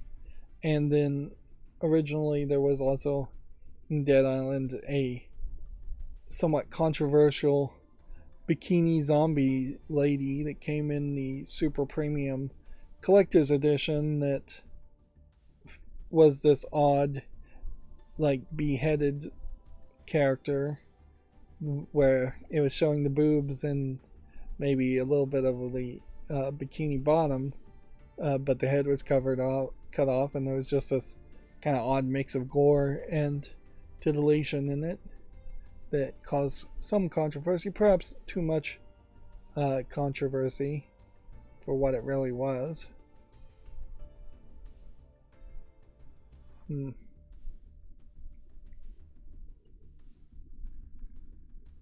They definitely are advertising the idea that in Dead Island the island goes to hell, and they're using that phrase a lot. So in using that phrase and comparing it to a wake or a memorial funeral service, it could probably be a lot even less classy than what they are doing here. But really, that is just talking about an advertisement, so it's not really important news either. Apparently, Deathloop was born out of Bethesda's uncertainty over Dishonored 3 Says the Arcane founder. The time loop shooter was originally planned as a small game to keep the studio occupied. Which, okay, and I guess now there's probably still some uncertainty around the Dishonored 3. And yeah, if there's a Dishonored 3 that gets made, it very possibly won't be made by Arcane Studio or the same people in Arcane Studio that were there when Dishonored 1 and Dishonored 2 was made, because Redfall is also being released by Arcane, and by all accounts, it doesn't seem like it is a game that's going to really sell that well. So you have Deathloop that didn't sell well enough, and Redfall potentially not selling well enough. It would be kind of crazy for Arcane to be given a third chance to fail without major changes. Microsoft may do that, or Bethesda, being technically in charge of Arcane, even though Bethesda in ZeniMax is owned by Microsoft. Yep. At a certain level, Microsoft does just want games, but they also want good games, and eventually Microsoft is going to have to stop the companies they acquire from just wasting their money. And I kind of question the honesty here, because I vaguely had the feeling that Arcane didn't want to make Dishonored 3, that they were tired of making Dishonored games, and so that they wanted to do something different. Because if they really wanted to make Dishonored 3, then why are they making Redfall? Like, why did they make Redfall? Why not make Deathloop and say, well, Deathloop didn't really work, let's go back to Dishonored and fix and make that game, and then potentially make something like Redfall later if they really were excited around the idea of Redfall. Moving on, Warzone 2 server issues are actively being worked on following player complaints. That's our last Video Games Chronicle article for the day. So we'll then move over to the Gematsu articles, the more Japanese focused website. Shadows Over Loathing is now available for Switch and is coming to the PS5 and PS4. This is a very black and white looking game with a lot of collectibles. A turn-based RPG apparently. Let's just quickly jump in here and see if we can see some gameplay.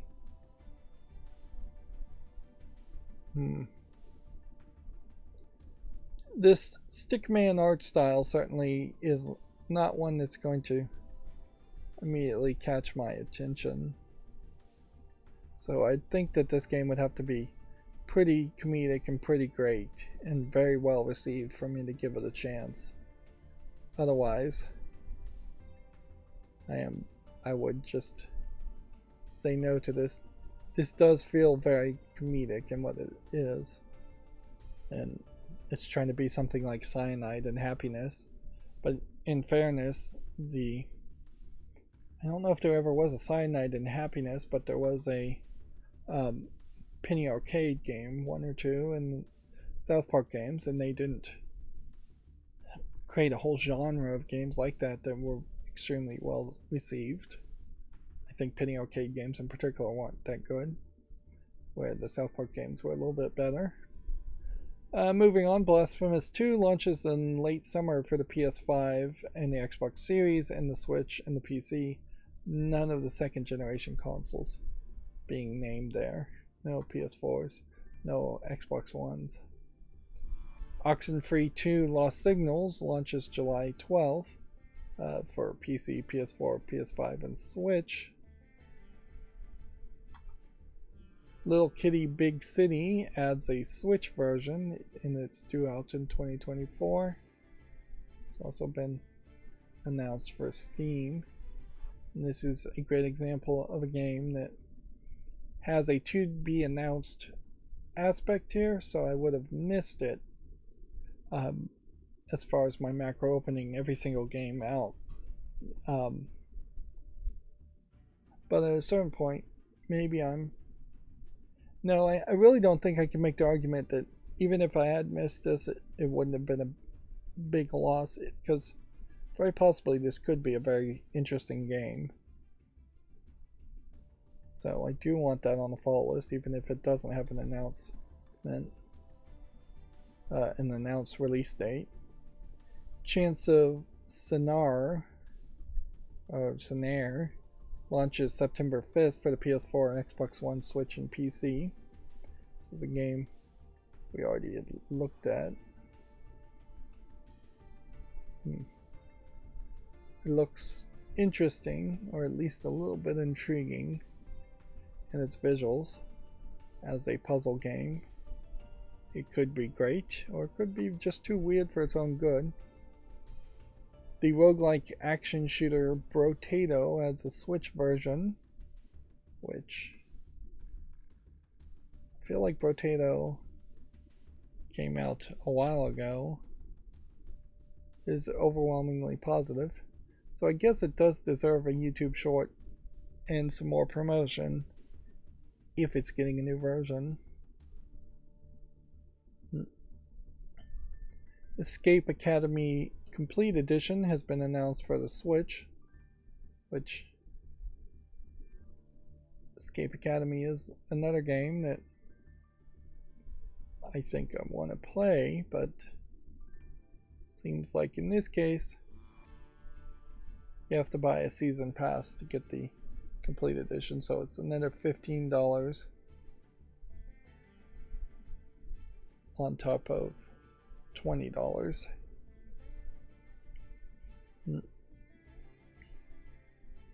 Which maybe that's a little bit expensive for a game that you almost certainly could only play once, or once every few years, or every 10 years once you've forgotten all the solutions. Five Nights at Freddy's Security Breach is now available for the Switch, which again, if something gets a Switch version, then I will re-promote the game on Steam, since my YouTube shorts really are only showing off PC games. So, but that gives me an excuse to promote old games. The Bomb Rush Cyberpunk article here has been updated. Let's see what the update is. Scroll down, scroll down, scroll down. Where did they put the update?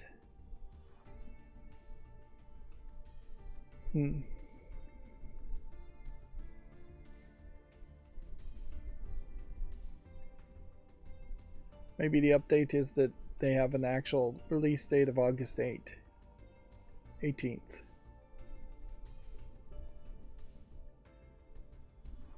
Yeah. I guess that's the actual update. Oh, here it is. Team Reptile has confirmed to Komatsu that the other platforms should be released roughly 1 or 2 weeks later, as long as there's no weird platform related issues. So not a long delay as far as the PS4, PS5, and Xbox One and Xbox Series versions coming out, which of those platform versions have been announced, apparently. Redemption Reapers Physical Edition launches July 13th in Japan, which that's probably not very helpful for anybody outside of Japan.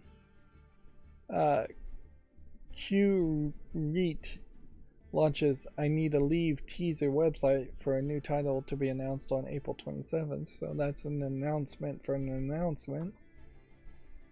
Even If Tempest Dawning Connections launches this summer, which looks like an otome visual novel for teenage girls, young maidens.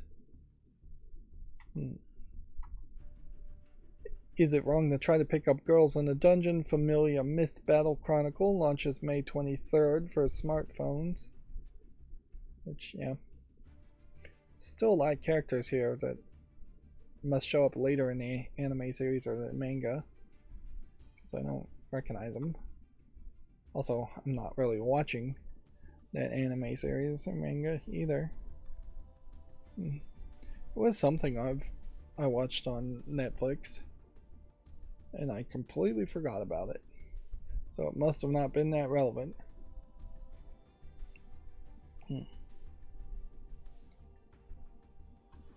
Yep, watching too much TV, obviously, and it's just an incredible waste of time if I immediately forget it.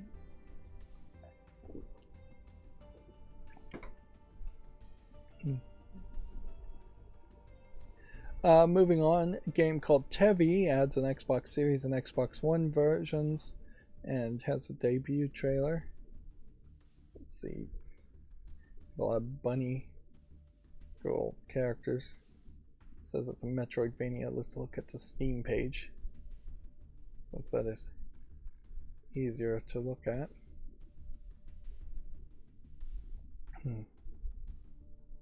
So on Steam it says it's coming out Q3 2023. And at this point I guess I've just fully abandoned the idea of not putting things on the fall list unless they have a real release date. So my fall list is going to shift somewhat in its usage, which is fine. Arguably maybe I need to do twice as much fall list cleanup every time we stream, but to account for that, but I won't even bother with that. It seems like we burned through the fall list cleanup fairly well. Moving on, Ys 10 Nordics details several characters and mana actions if you want to check out this article.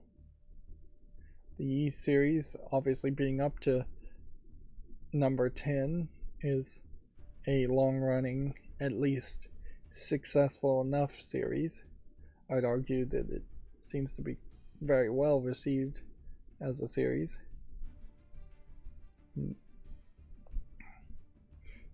Does it come out on Xbox consoles or PC? No.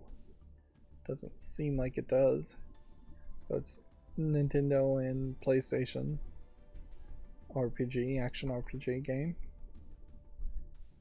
Sean Yon Sword, Mist Beyond the Mountains, has been announced for Switch and PC. Which, looking at these screenshots, feels like a much more simplistic, possibly Chinese RPG, turn-based RPG. A game called Hayarigami 1-2-3 pack has been announced for the PS4, PS5, and Switch. This is probably, again, a collection of more Asian-inspired games. They look like old horror games that have been bundled and re-released. Definitely a different kind of art style on the character designs, and a heavy focus, I think, on a detective murder mystery type experience.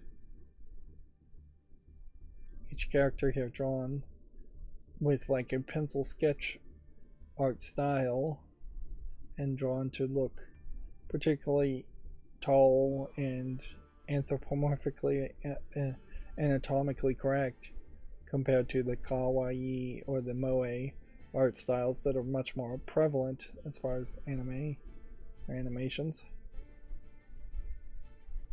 Yep, horror visual novel. Definitely the kind of thing that should be coming to PC, and yet I don't think it is. And instead of scrolling up here and checking to see if there was already a Steam release of it, I'm just going to leave that tab open and investigate that on my own free time. Moving on, a guidebook of Babel for Switch and PC launches August 3rd. The iOS and Android versions are still to be dated. So, an adventure time manipulation game according to the tags.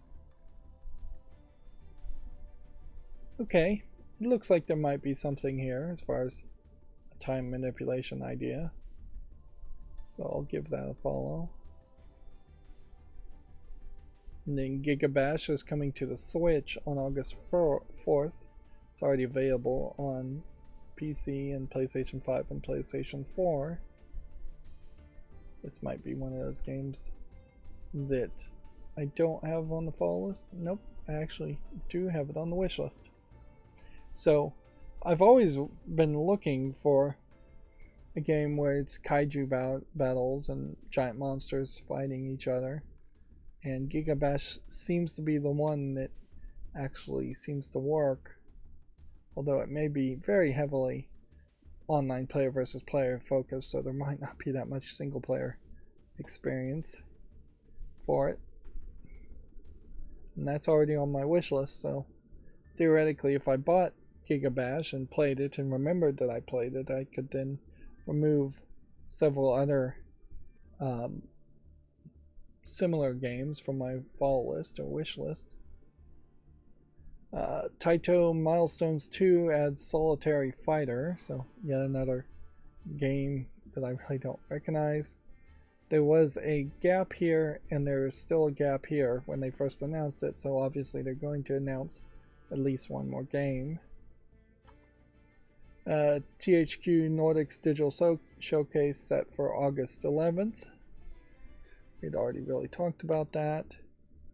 Atelier Mary Remake, The Alchemist of Salberg digital pre-orders are now available. This is the first in the Atelier series, although in all fairness, the Atelier series kind of reboots based on the second name, so Atelier Mary focuses on, I assume this character is named Mary, and there's maybe 2 or 3 games around her as a character, and then the next Atelier series moves on.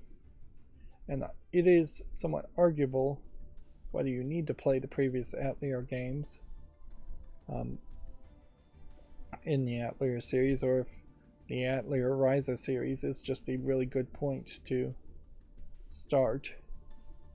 And they are remaking what would have been 8-bit graphics into these chibi 3D models and redoing all of the background 3D environments and the stuff that you're going to actually see a lot more than what's being shown as far as screenshots.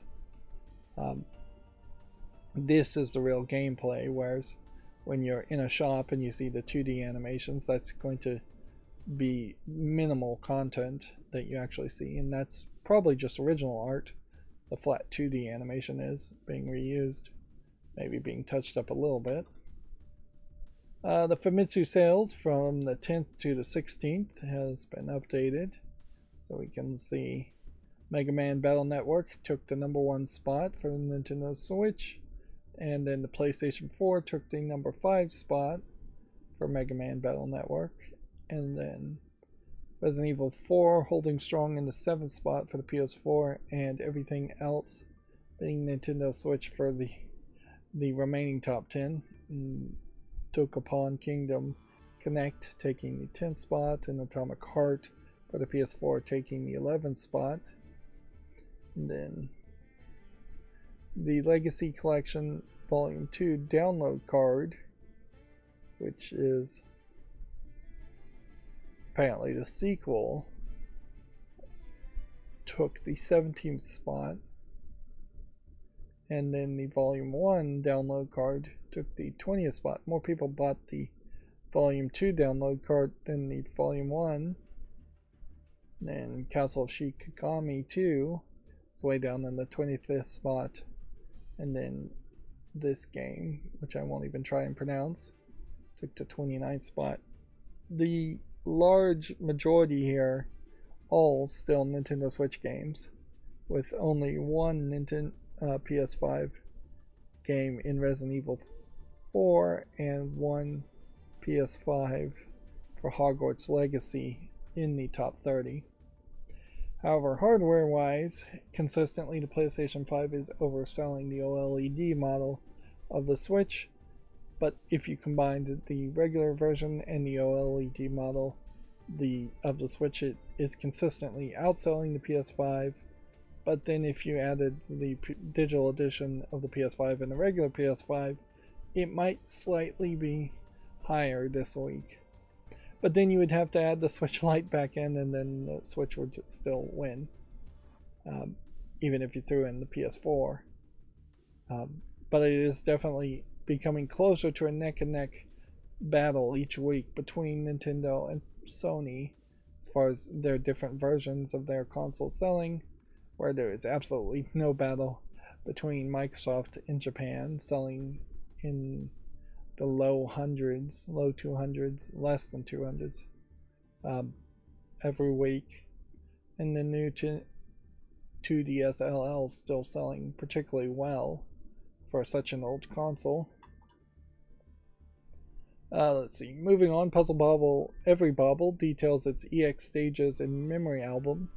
You can check out this Gematsu article if you're interested in that. I'm trying to move faster here. Rydo is now available for the PS5, Xbox Series, PS4, and Xbox One. Which, what kind of game is Rydo?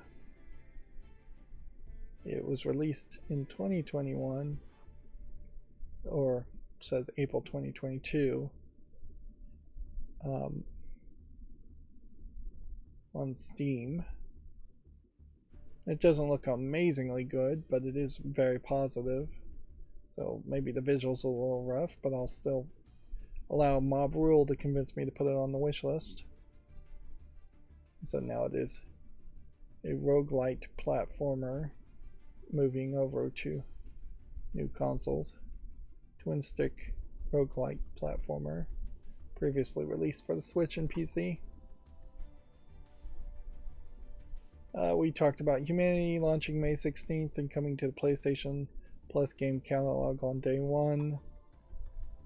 Let's see, Magical Drop 6 game modes details and trailers and screenshots are available on Gematsu if you want to check that out. Magical Drop 6, obviously one of these match 3 type games, or probably closer to a Bubble Bobble type game.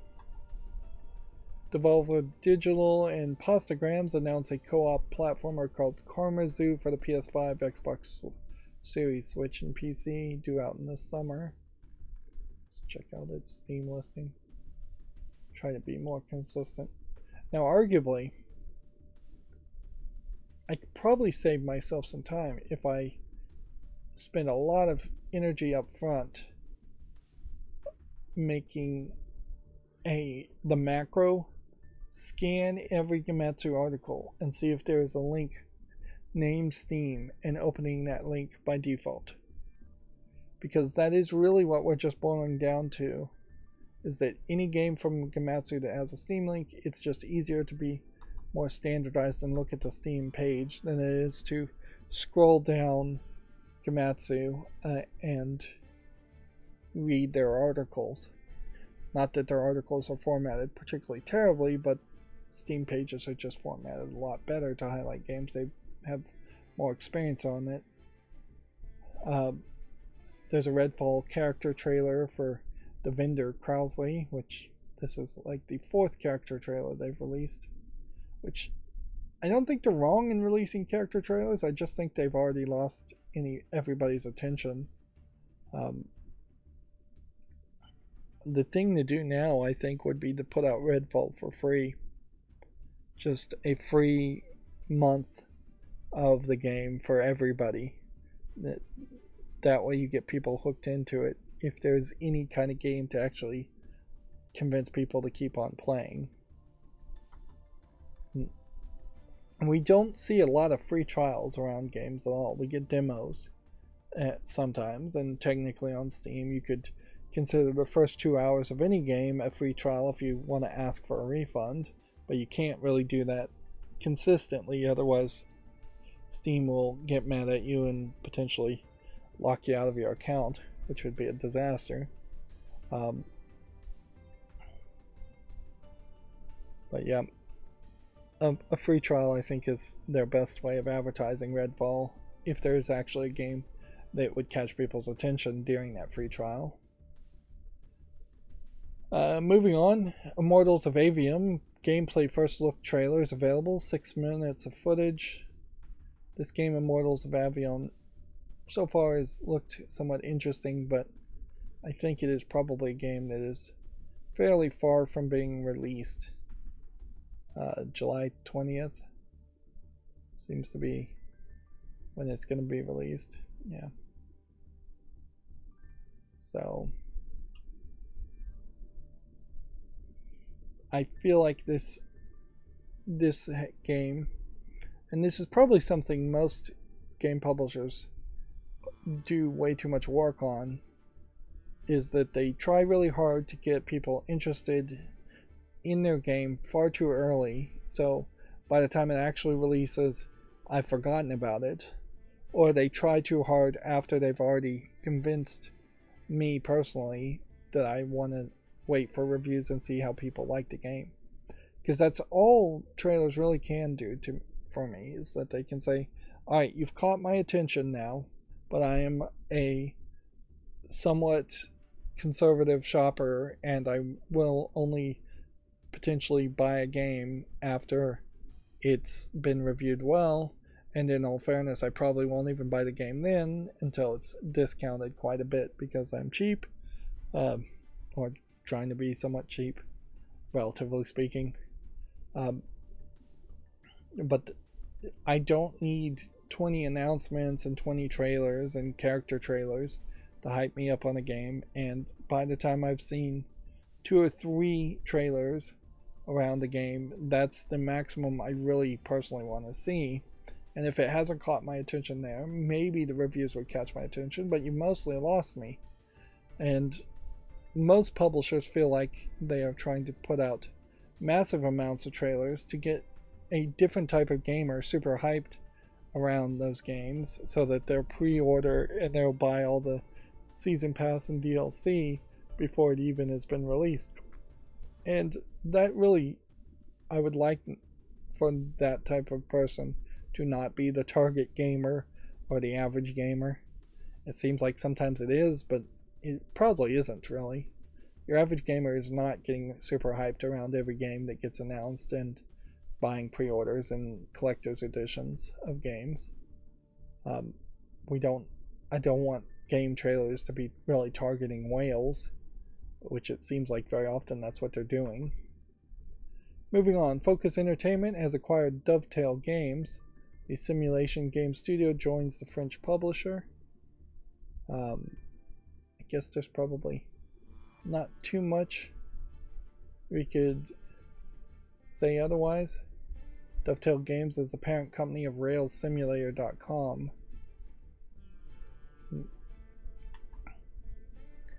Let's see. Miniko's Night Market is coming to the PS5, PS4, and Xbox One on October 26th. It's a month after the Switch and PC release. So, again, we'll put this on the fall list if it's not there. This is a weird situation though, where this game is not out yet, and thus it doesn't have any reviews. So making a YouTube short around this game in this case is not, I think, necessary. Either I already have made one YouTube short on this, or this was announced before I started doing YouTube shorts, or I missed it.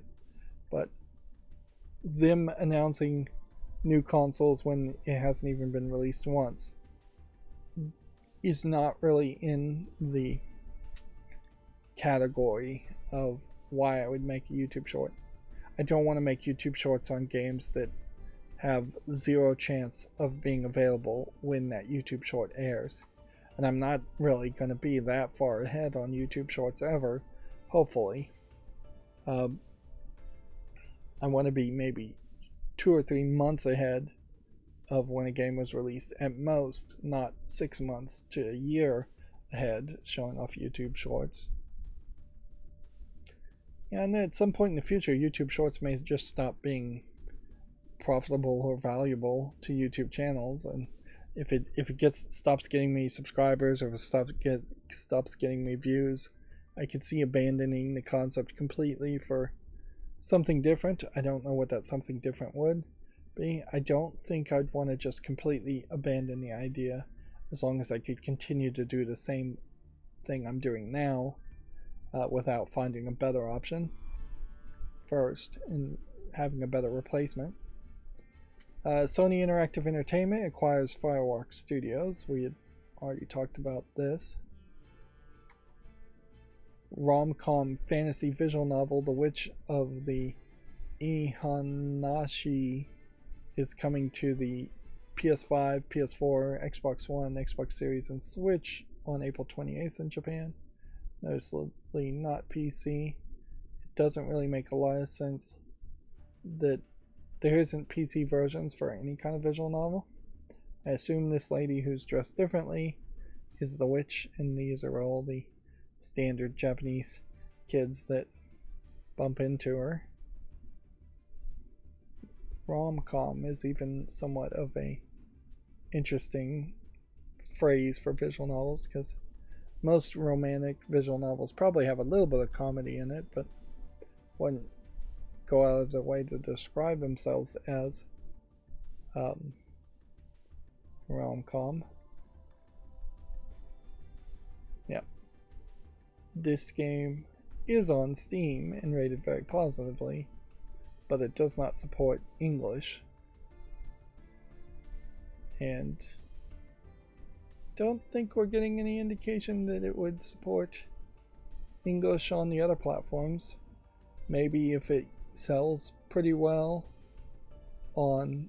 in Japan, eventually they'd make an English translation, but maybe not. And we do occasionally get this situation where there are decent visual novels that are Japanese only out there, even if they are PC games on Steam or PC games somewhere else.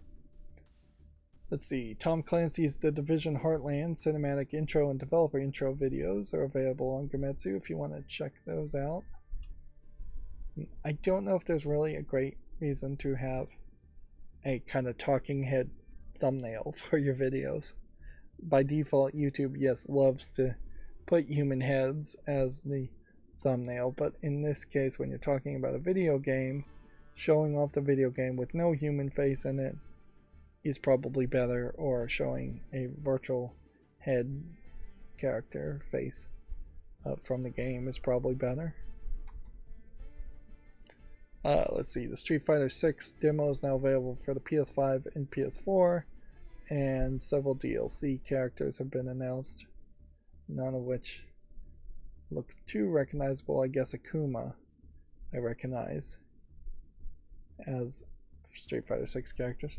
And once again, you have this weird flat 2D animation for Street Fighter 6 characters when the actual game is much more in this 3D, weirdly overly muscly models. And for a fighting game, there's a lot of non-fighting stuff that seems to be showing off here. Which, yeah, looking at these screenshots, I really have to question what in the world is Street Fighter 6 as a game that there seems to be so much extra non-fight screen level design.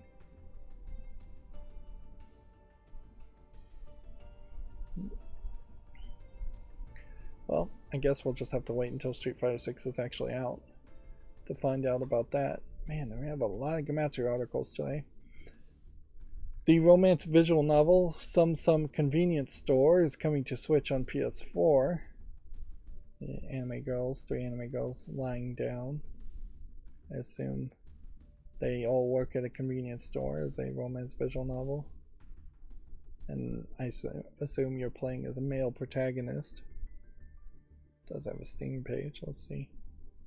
Overwhelmingly Positive was released in 2020.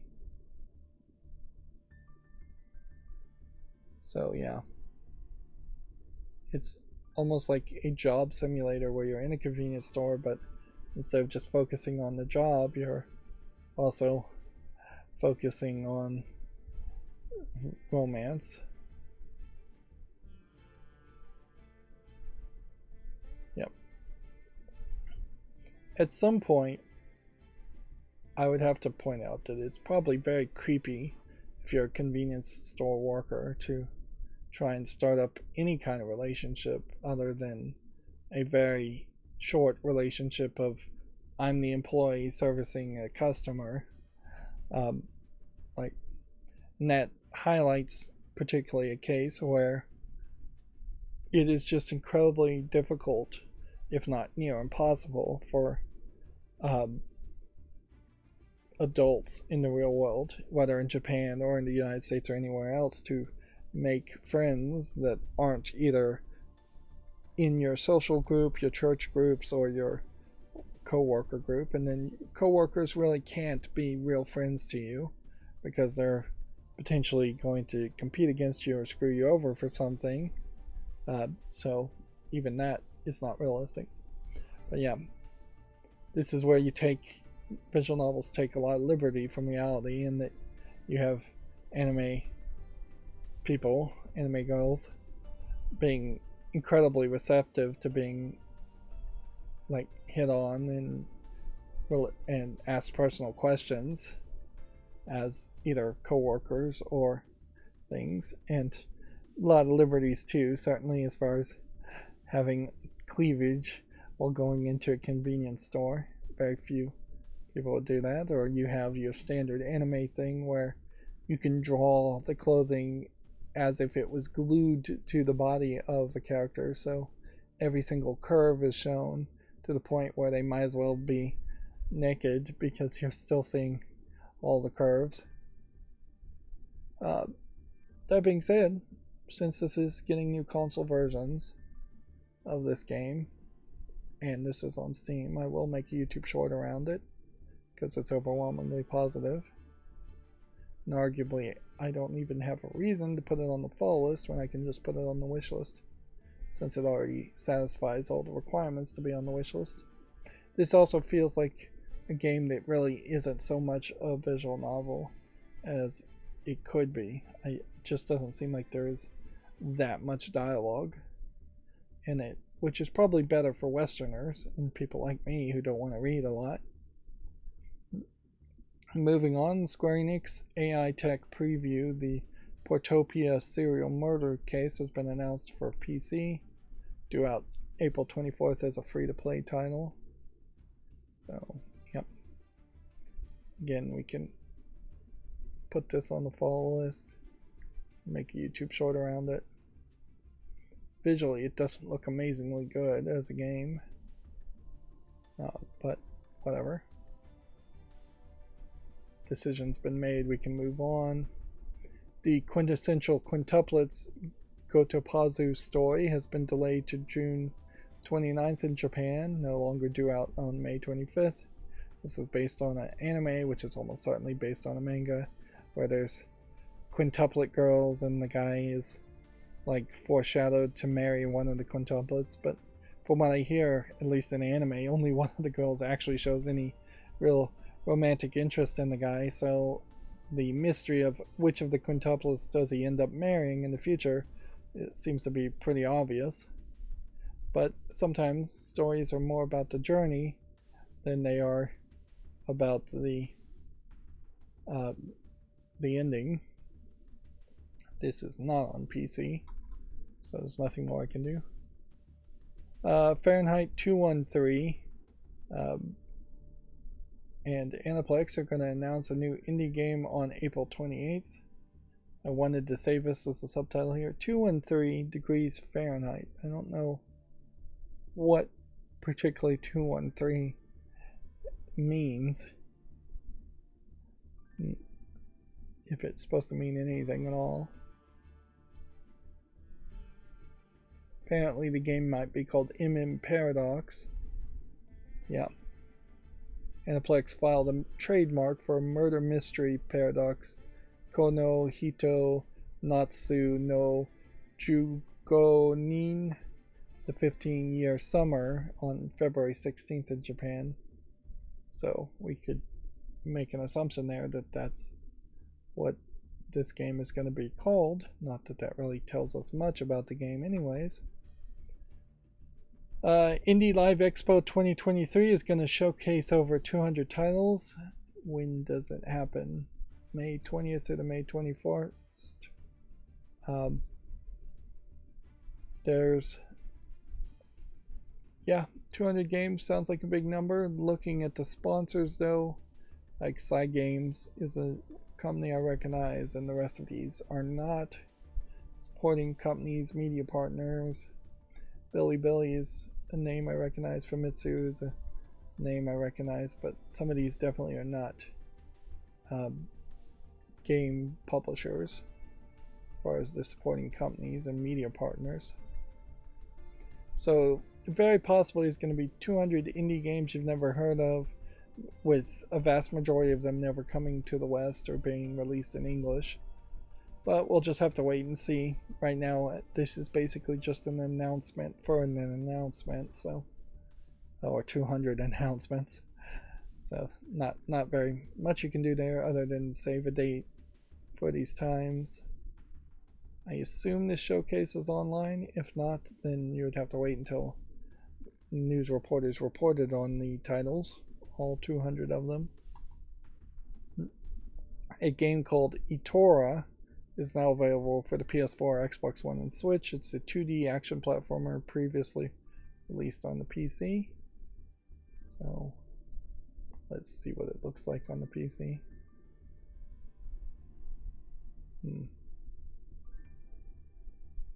Feels a little blurry in the visuals. But it is mostly positive. So I will put it on the wish list. 23 years of handy games, more games on sale from, I don't know, I guess this publisher, Symbol Entertainment. Steam, I think, is also doing a puzzle sale at the moment, but maybe it hasn't started yet. Puzzle game sale. One of the kind of separate extra sales that probably aren't really that relevant to pay attention to unless you just absolutely want to buy a puzzle game and get it discounted. That's one thing I would say Steam isn't very good about, is that when there was a major sale, or even on a weekly basis, they told me, here's the game on your wish list that are discounted by a certain amount, they could catch my attention to buy a game here and there around that information. Whereas like Amazon.com is way terrible with that, because their app tells you that there's something on sale that might interest you every single day, and it's almost always the same things or things that you really wouldn't want.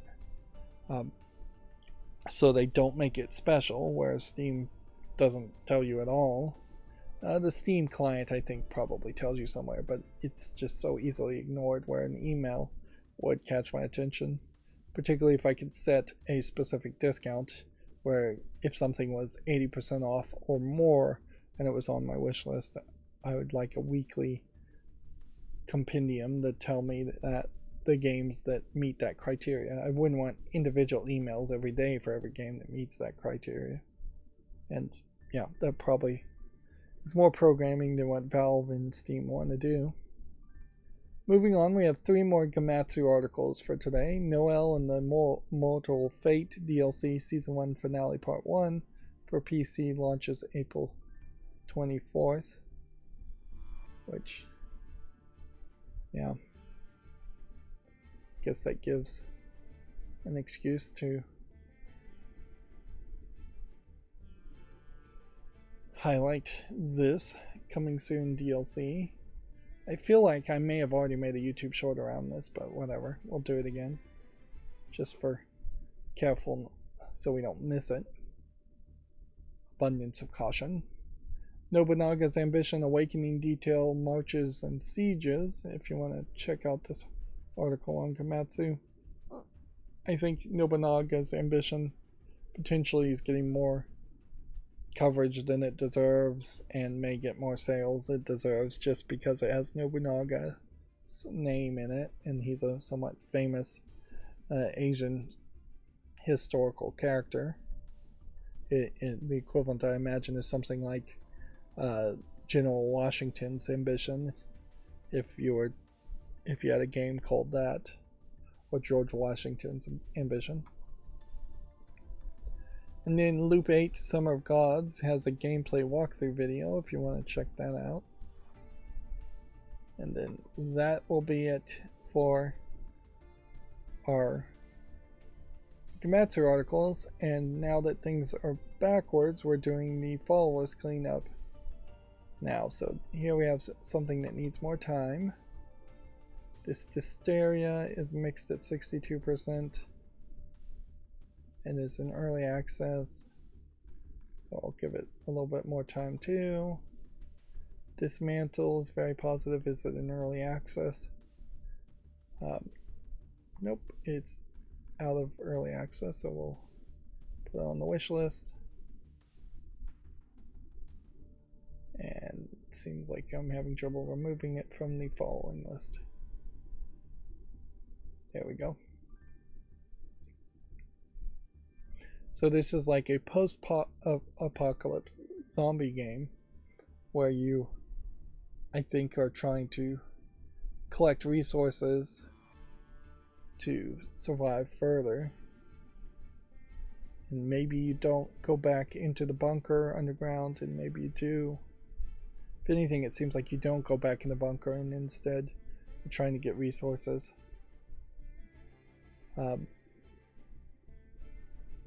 To survive on the surface. Let's see. Dinopunk, welcome to Synth City is obviously a parody of Cyberpunk.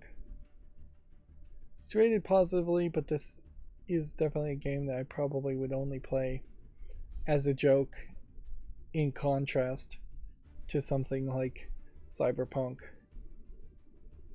and not something that I would play seriously. It's English, Russian, and simplified Chinese. It's free, so no real danger in putting that on the wish list. Although, in all fairness, if it's free, I could just also add it to my game collection. This dynamic dungeons editor looks very interesting, but is being received very poorly. Let's see if we can get a general idea as to why it's being received.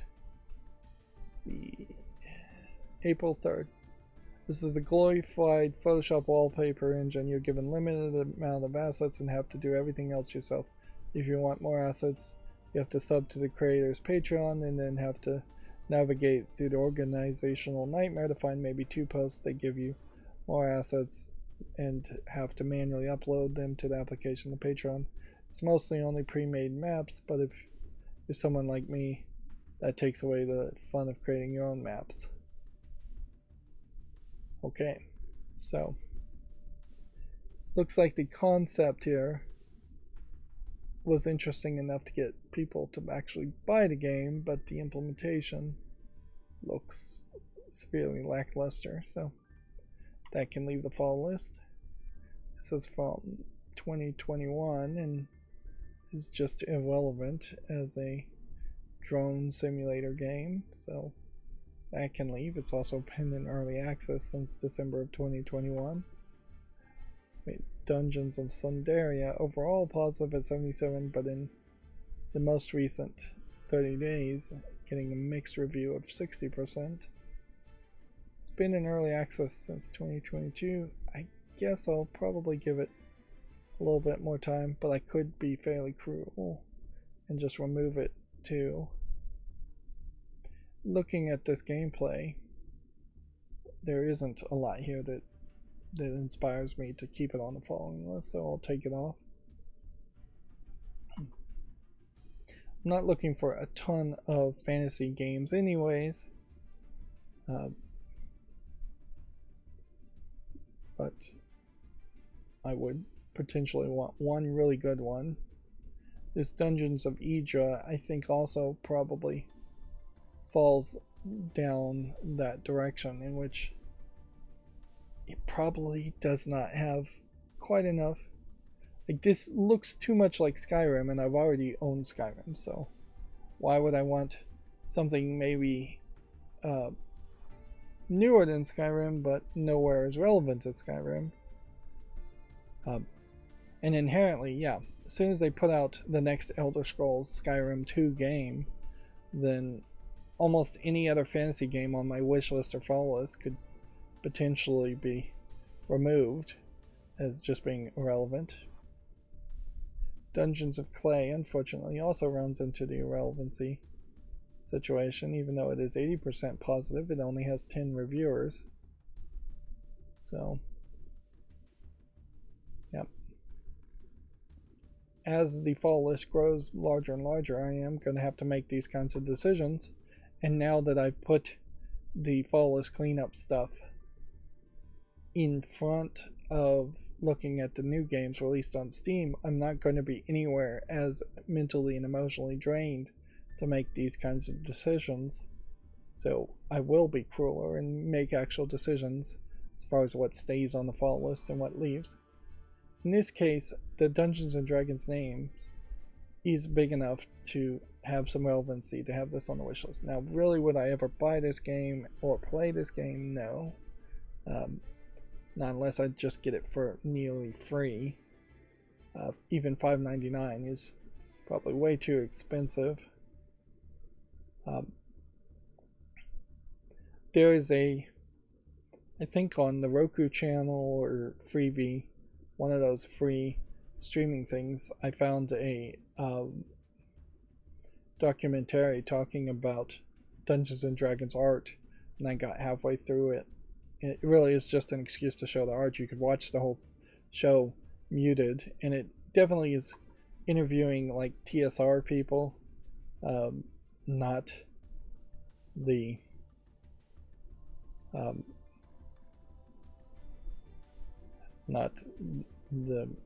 Hasbro Wizards of the Coast people who bought Dungeons and Dragons. And if anything, it kind of shows that there's just a real inconsistency around the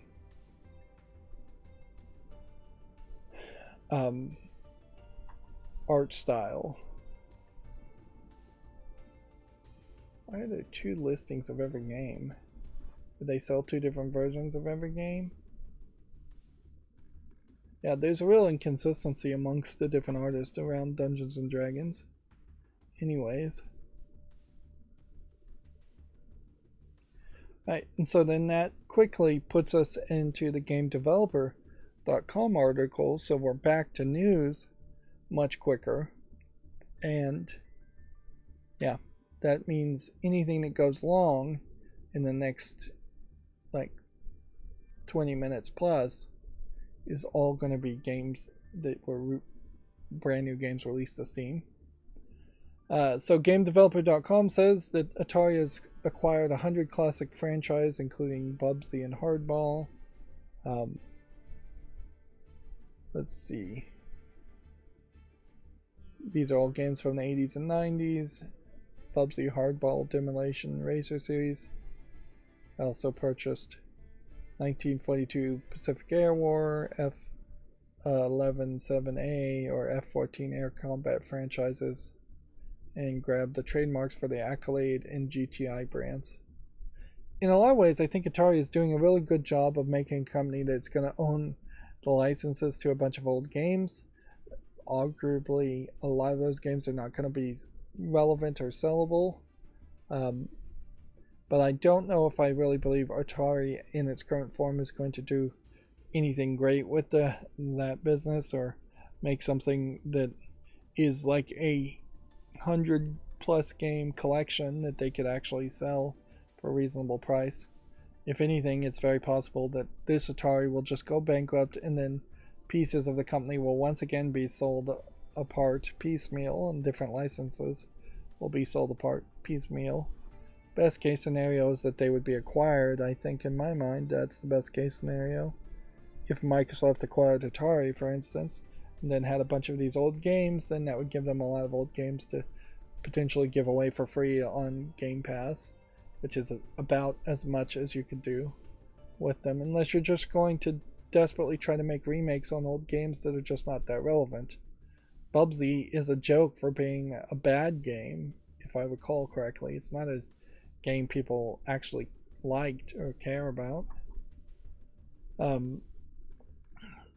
We already talked about this, but Focus Home Entertainment acquires the train simulator dev Dovetail Games.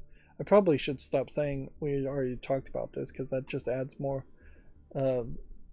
adds negativity a little bit, and it adds more words, I have to say, for no reason. PlayStation Steam prices are rising in Japan, Argentina, and other countries. I would have liked to see a more detailed graph of what jumped and what hasn't. PlayStation bought the Firewalk Studio from probably Monsters.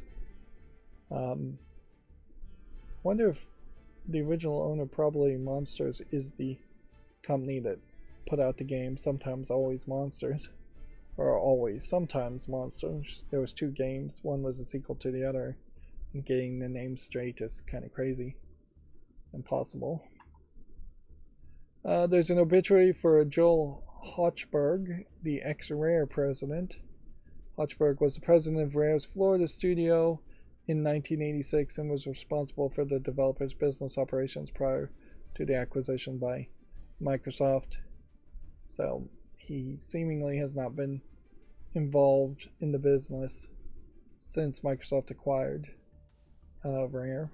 But he also seems like he's an older guy who very possibly has been around for a lot longer in the industry.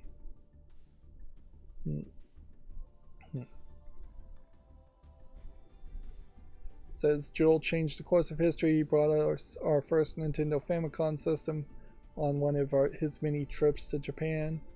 He was born in 1935. Let's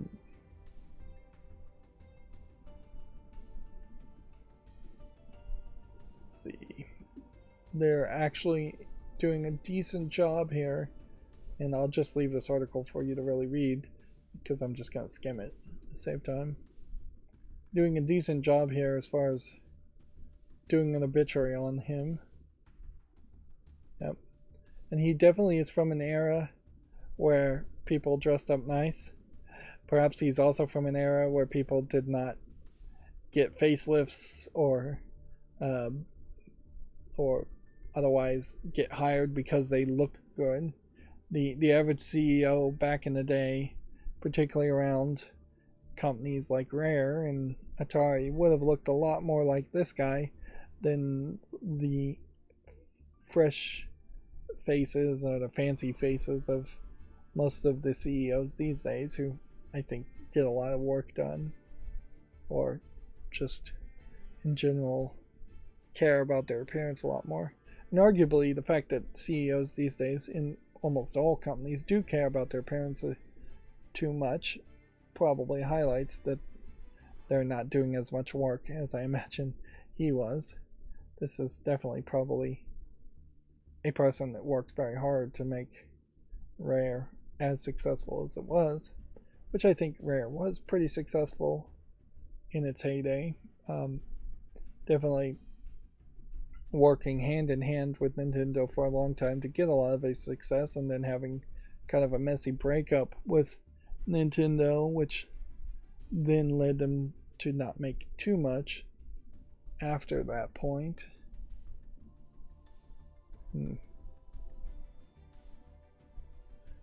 Moving on, Blizzard has refuted claims that crisis maps are being created due to a talent exodus. Multiple devs have suggested retention issues are disrupting the production at the World of Warcraft studios, which, yeah, it does seem like people have been leaving Activision Blizzard for a long time now, and this is the latest wave, and it seems like it might be a fairly big wave of people leaving. At a certain point, World of Warcraft could almost be run on a skeleton crew, and the people playing World of Warcraft would still play it, but new content's not coming out would be a problem eventually for World of Warcraft, or just boring releases and new content could be a problem too. Yeah, it definitely paints a picture that if Microsoft actually does manage to acquire Activision Blizzard, that they may only really get the rights to the game and have nobody in those companies left that are talented enough to actually continue to make the games. And that would be somewhat of a mini disaster for Microsoft, where they potentially are going to have some of their other companies like Double Fine all of a sudden have their talent try to program a game like World of Warcraft that they've never made anything like that. That would be an odd mix match. Or you see like Arcane Studios all of a sudden being assigned to make the next Diablo game, and that wouldn't make a lot of sense. But Microsoft certainly can figure that out, and I imagine as soon as Microsoft does acquire Activision Blizzard, they probably will wait a little bit and then fire Bobby Kotick and most of the management, and then try to hire back the actual talent at the company. That's what I would do, at least. But I'm not 100% sure that's what they really will do, because if this really is more of a case where they're just trying to be protectionist and save Bobby Kotick and save his job, then they may just hire Bobby Kotick and keep him around forever and ignore the problems of Activision Blizzard and ignore the fact that they're losing talent. But if things stay the same, I don't think most of the people who are leaving voluntarily at Blizzard would come back with Bobby Kotick still in charge.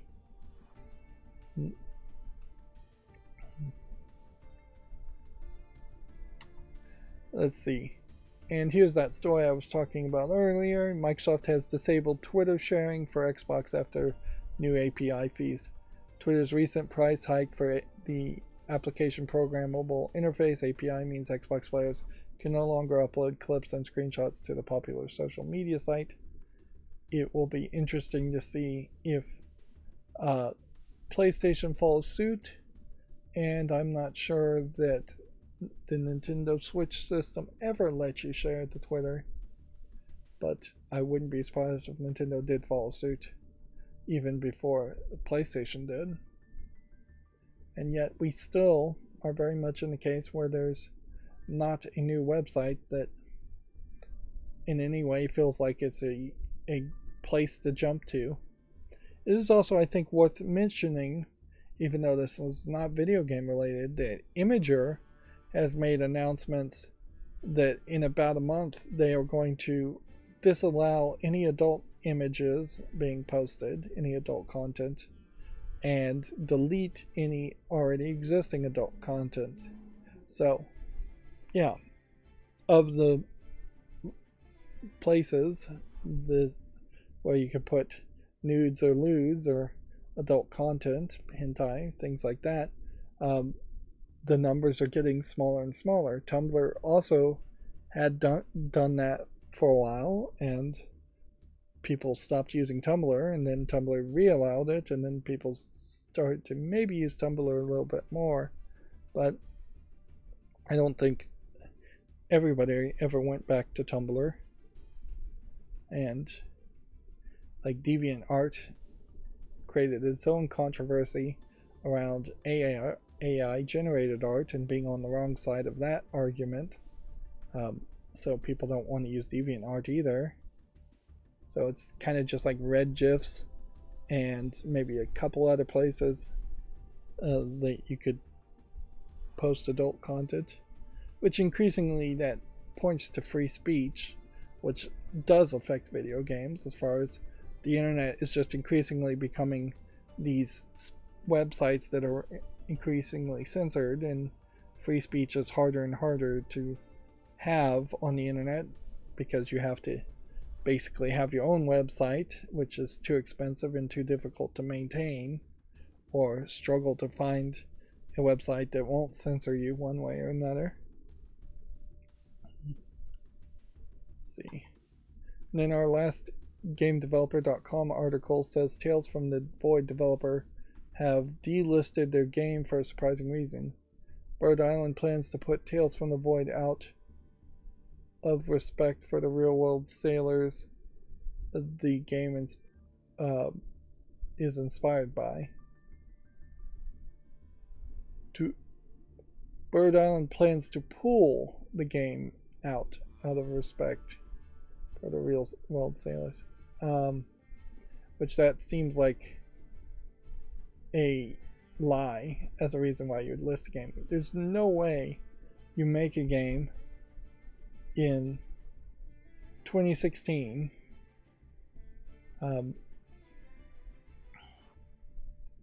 there's no reason you would have a game up for sale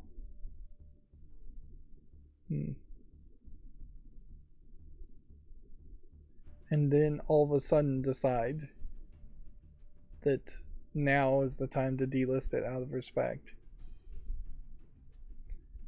Hmm.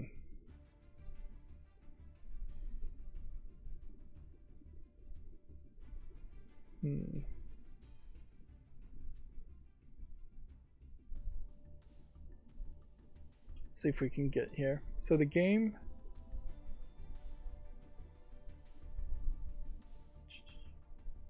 I have 2 tabs open now.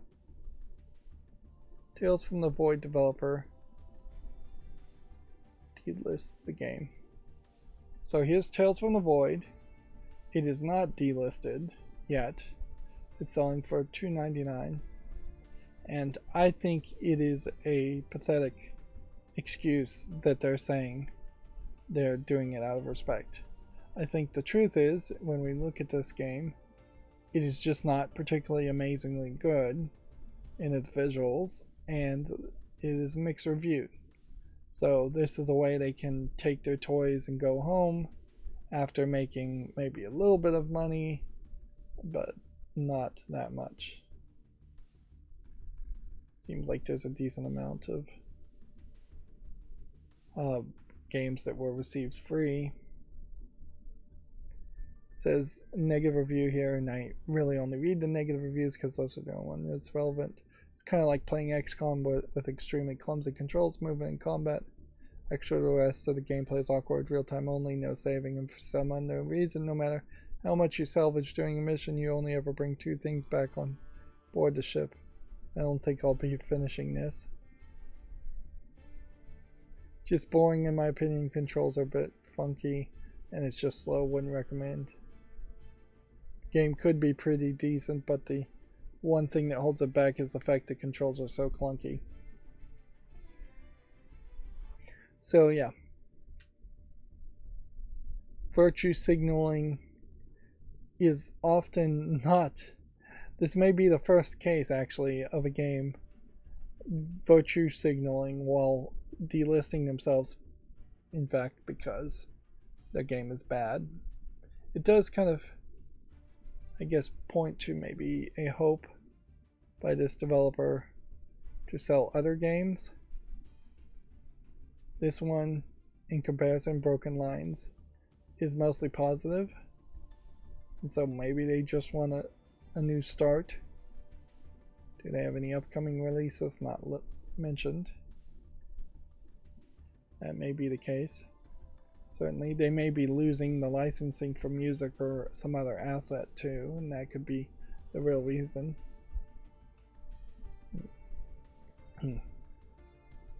There's an old joke saying, or an old joke where you say there is an old saying, where it's like, don't pee on my head and tell me it's raining. That comes to mind certainly here. If you actually respected sailors,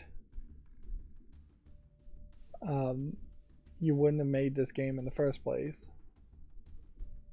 And once you started selling it, you've already disrespected them once. It seems ridiculous to delist it. If anything, if you respected them and you found out that there was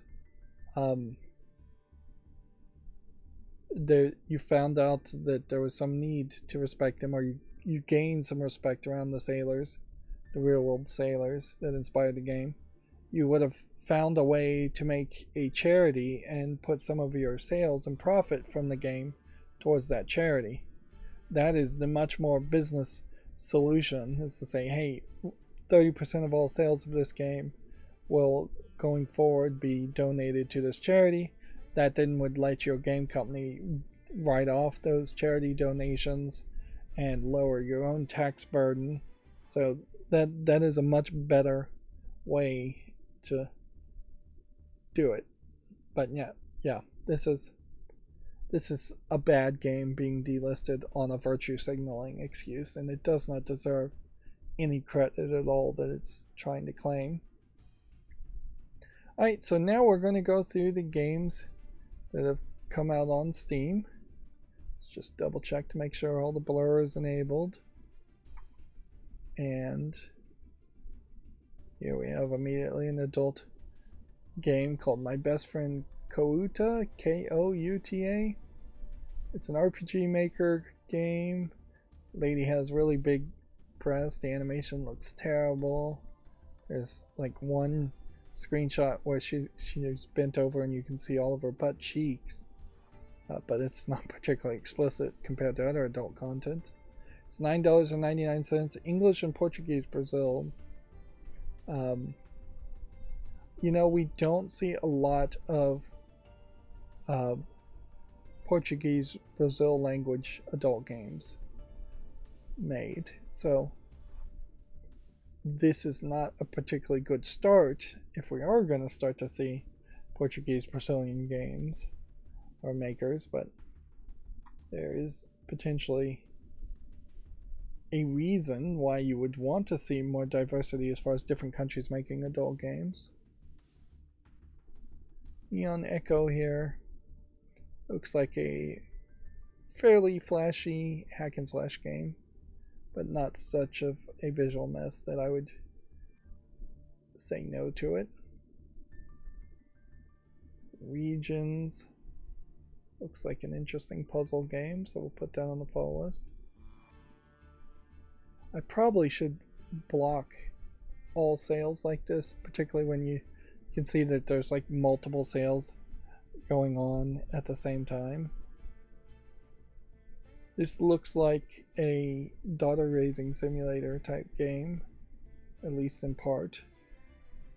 And considering how there aren't a lot of those, I'll give that a chance. What's noticeable about this one is that it seems like the actual father is being shown on screen, and it seems like there's probably a little bit more of a game there than just a simulator. Drop of Hope probably isn't anything, but I'll give it a chance. Now, the contrast, of course, of not being mentally drained when doing the fall list cleanup is that I probably will be mentally drained in looking at the new games, but in all fairness, that is something that happens pretty much anyways.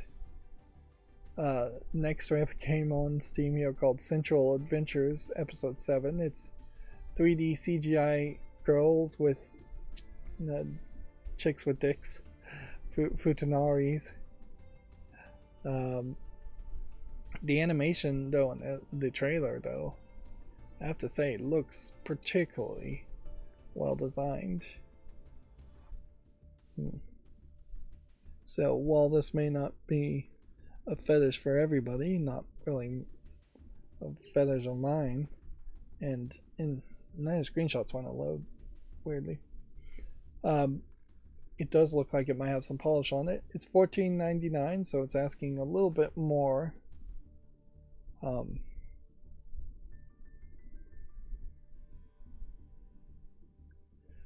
then it is also episodic.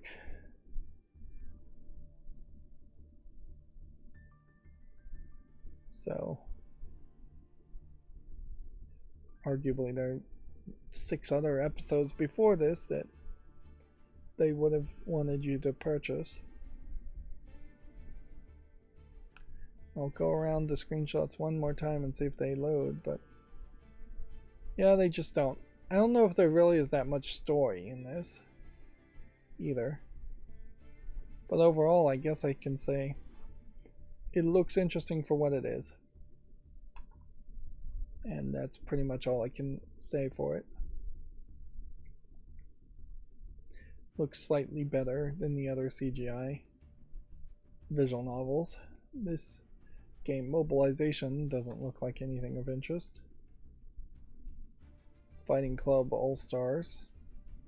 Yeah, it seems like the cache has messed up. And this was something that would happen on Chrome all the time, and yet I'm using Firefox now, so... But Firefox is also based on Chromium, so it's no huge surprise, and I have basically the same plugins installed. So yeah, we're in a bad position now where I'm going to have to just say yes to a lot of things and put them on the fall list. Just because this saying no would be a little bit unfair. We have a game called It Belongs in a Museum, which I suspect is nothing, but I'm gonna have to judge it just based on these tiny images. Yeah. Or just watch the trailers on everything and that will take forever. But yeah, it definitely seems like you just have this 3D model of this girl, and that's the main sales point. $9.99 English only. Seems like it can be both. Nope, it is VR only also. So a VR first person shooter, you have the huntress lady with you, but you're shooting guns. Has a first person perspective. So yeah. And even in the trailer you can see the gameplay is very herky jerky, and that's probably has a lot more to do with the controls of VR than even this game, but it also definitely has something to do with the controls of this game. So yeah, I've seen definitely enough to say no to that. Ghost Fake.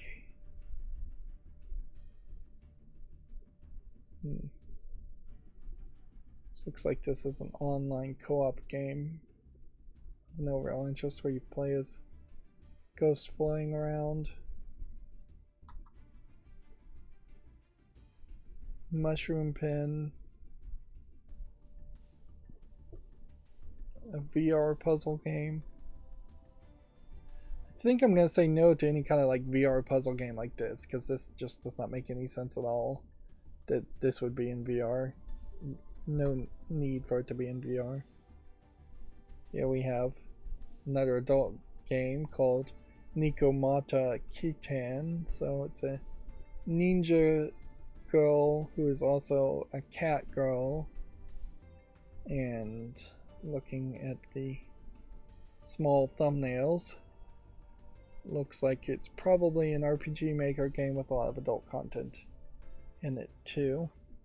$7.99. It has a free additional adult story and graphics DLC, which maybe implies that you don't have any mature content in the game by default, and yet it still is being put in the adult section. And looking at the screenshots, I think that's fairly fair. Of course, most of these RPG Maker games just have like no reason whatsoever to exist if you aren't looking at the adult content, because the rest of the content is just not worth it. Yep.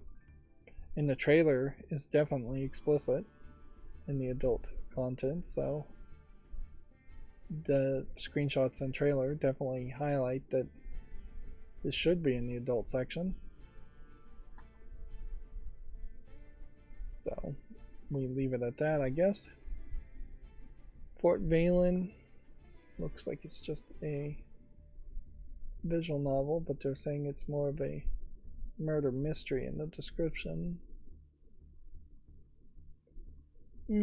Animation doesn't look too terrible for me to dismiss it immediately, so I'll give it a chance there. If I get lost in any way as far as these tabs, that would turn into a nightmare.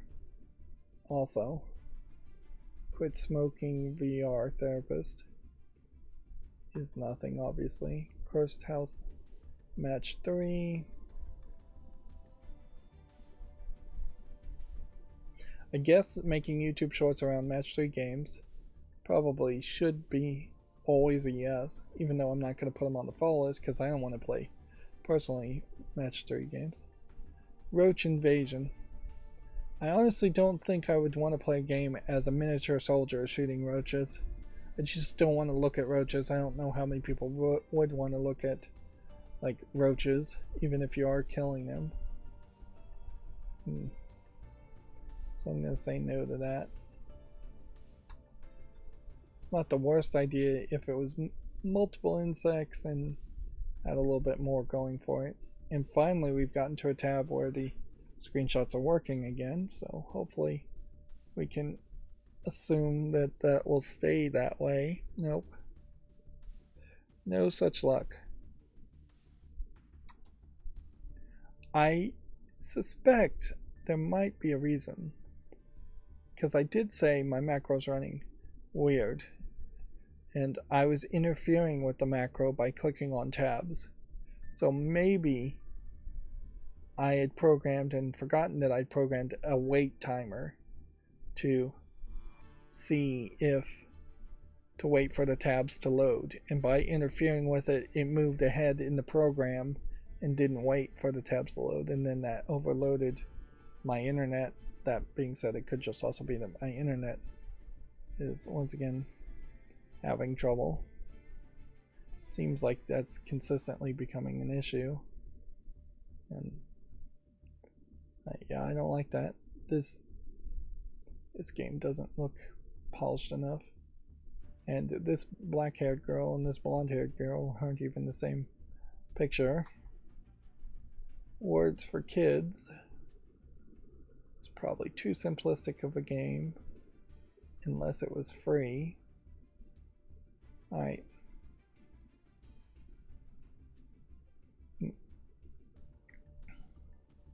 So I guess I'll put that on the fall list and see if people like it.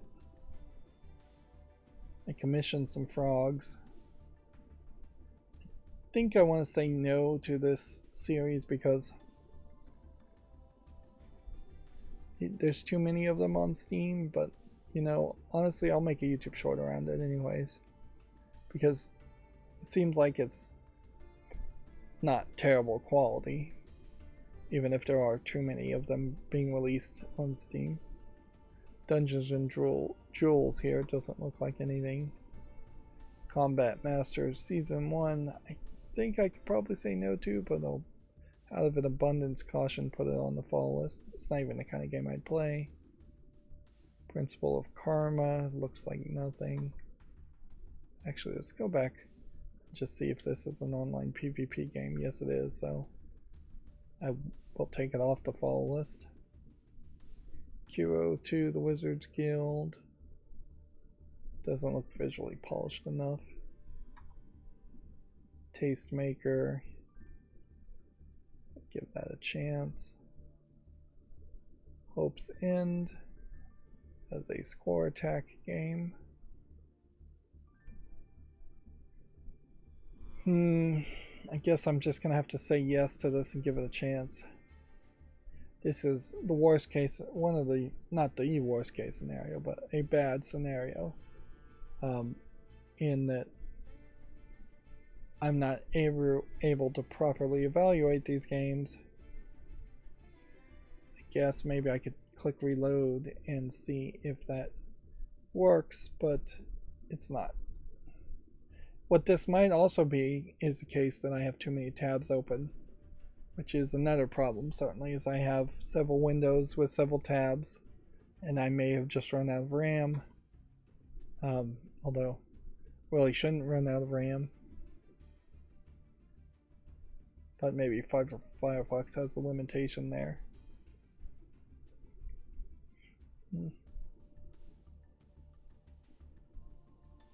Yeah. I'm trying to look at my OBS software and see if it even mentions RAM anywhere. Memory usage by OBS is 500 megabytes. So basically no usage by OBS, but it could be a lot higher for Firefox. I'd have to hit Control-Alt-Delete and open the Taskmaster to check that, and I don't want to do that while streaming. But I will check that later. As for this game, no.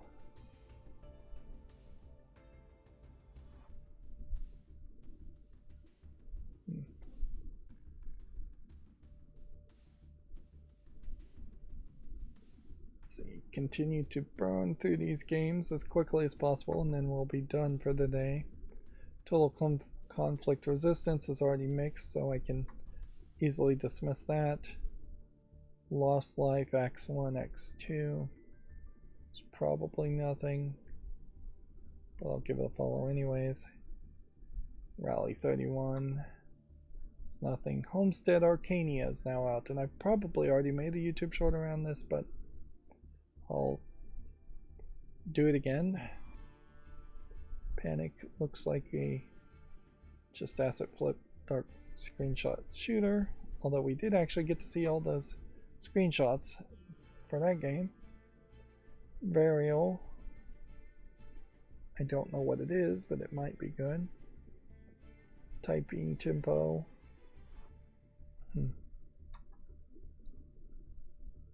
Bomber command.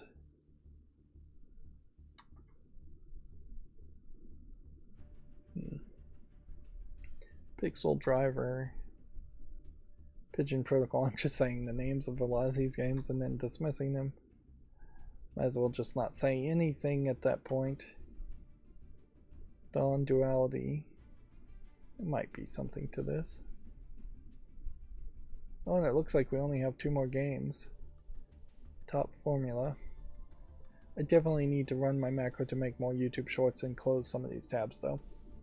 I will take that as a possibility as to what's going on right now. Alright, so that's going to be it for this stream. And we only went 3 hours and 16 minutes, so yeah. I thought at 2 hours and 45 minutes I would finish up the news around 3 hours, and then I would potentially spend another 45 minutes to an hour just looking at the new games that came out on Steam, but seems like that's not what happened. So yeah, that worked out fairly well, and I think that is a better system that we'll stick with, having the new games be the last part of the stream. So the only thing left to do is say that's it for this recording. As always, I ask you to like, share, subscribe, comment, and watch every second of my videos. If you want to friend or follow me on any social media sites, there's a bunch of links down below. And if you want to support me further, there's a link to Patreon, or you can friend me on Steam and gift me a game off my wishlist. Thank you for watching. Have a good evening.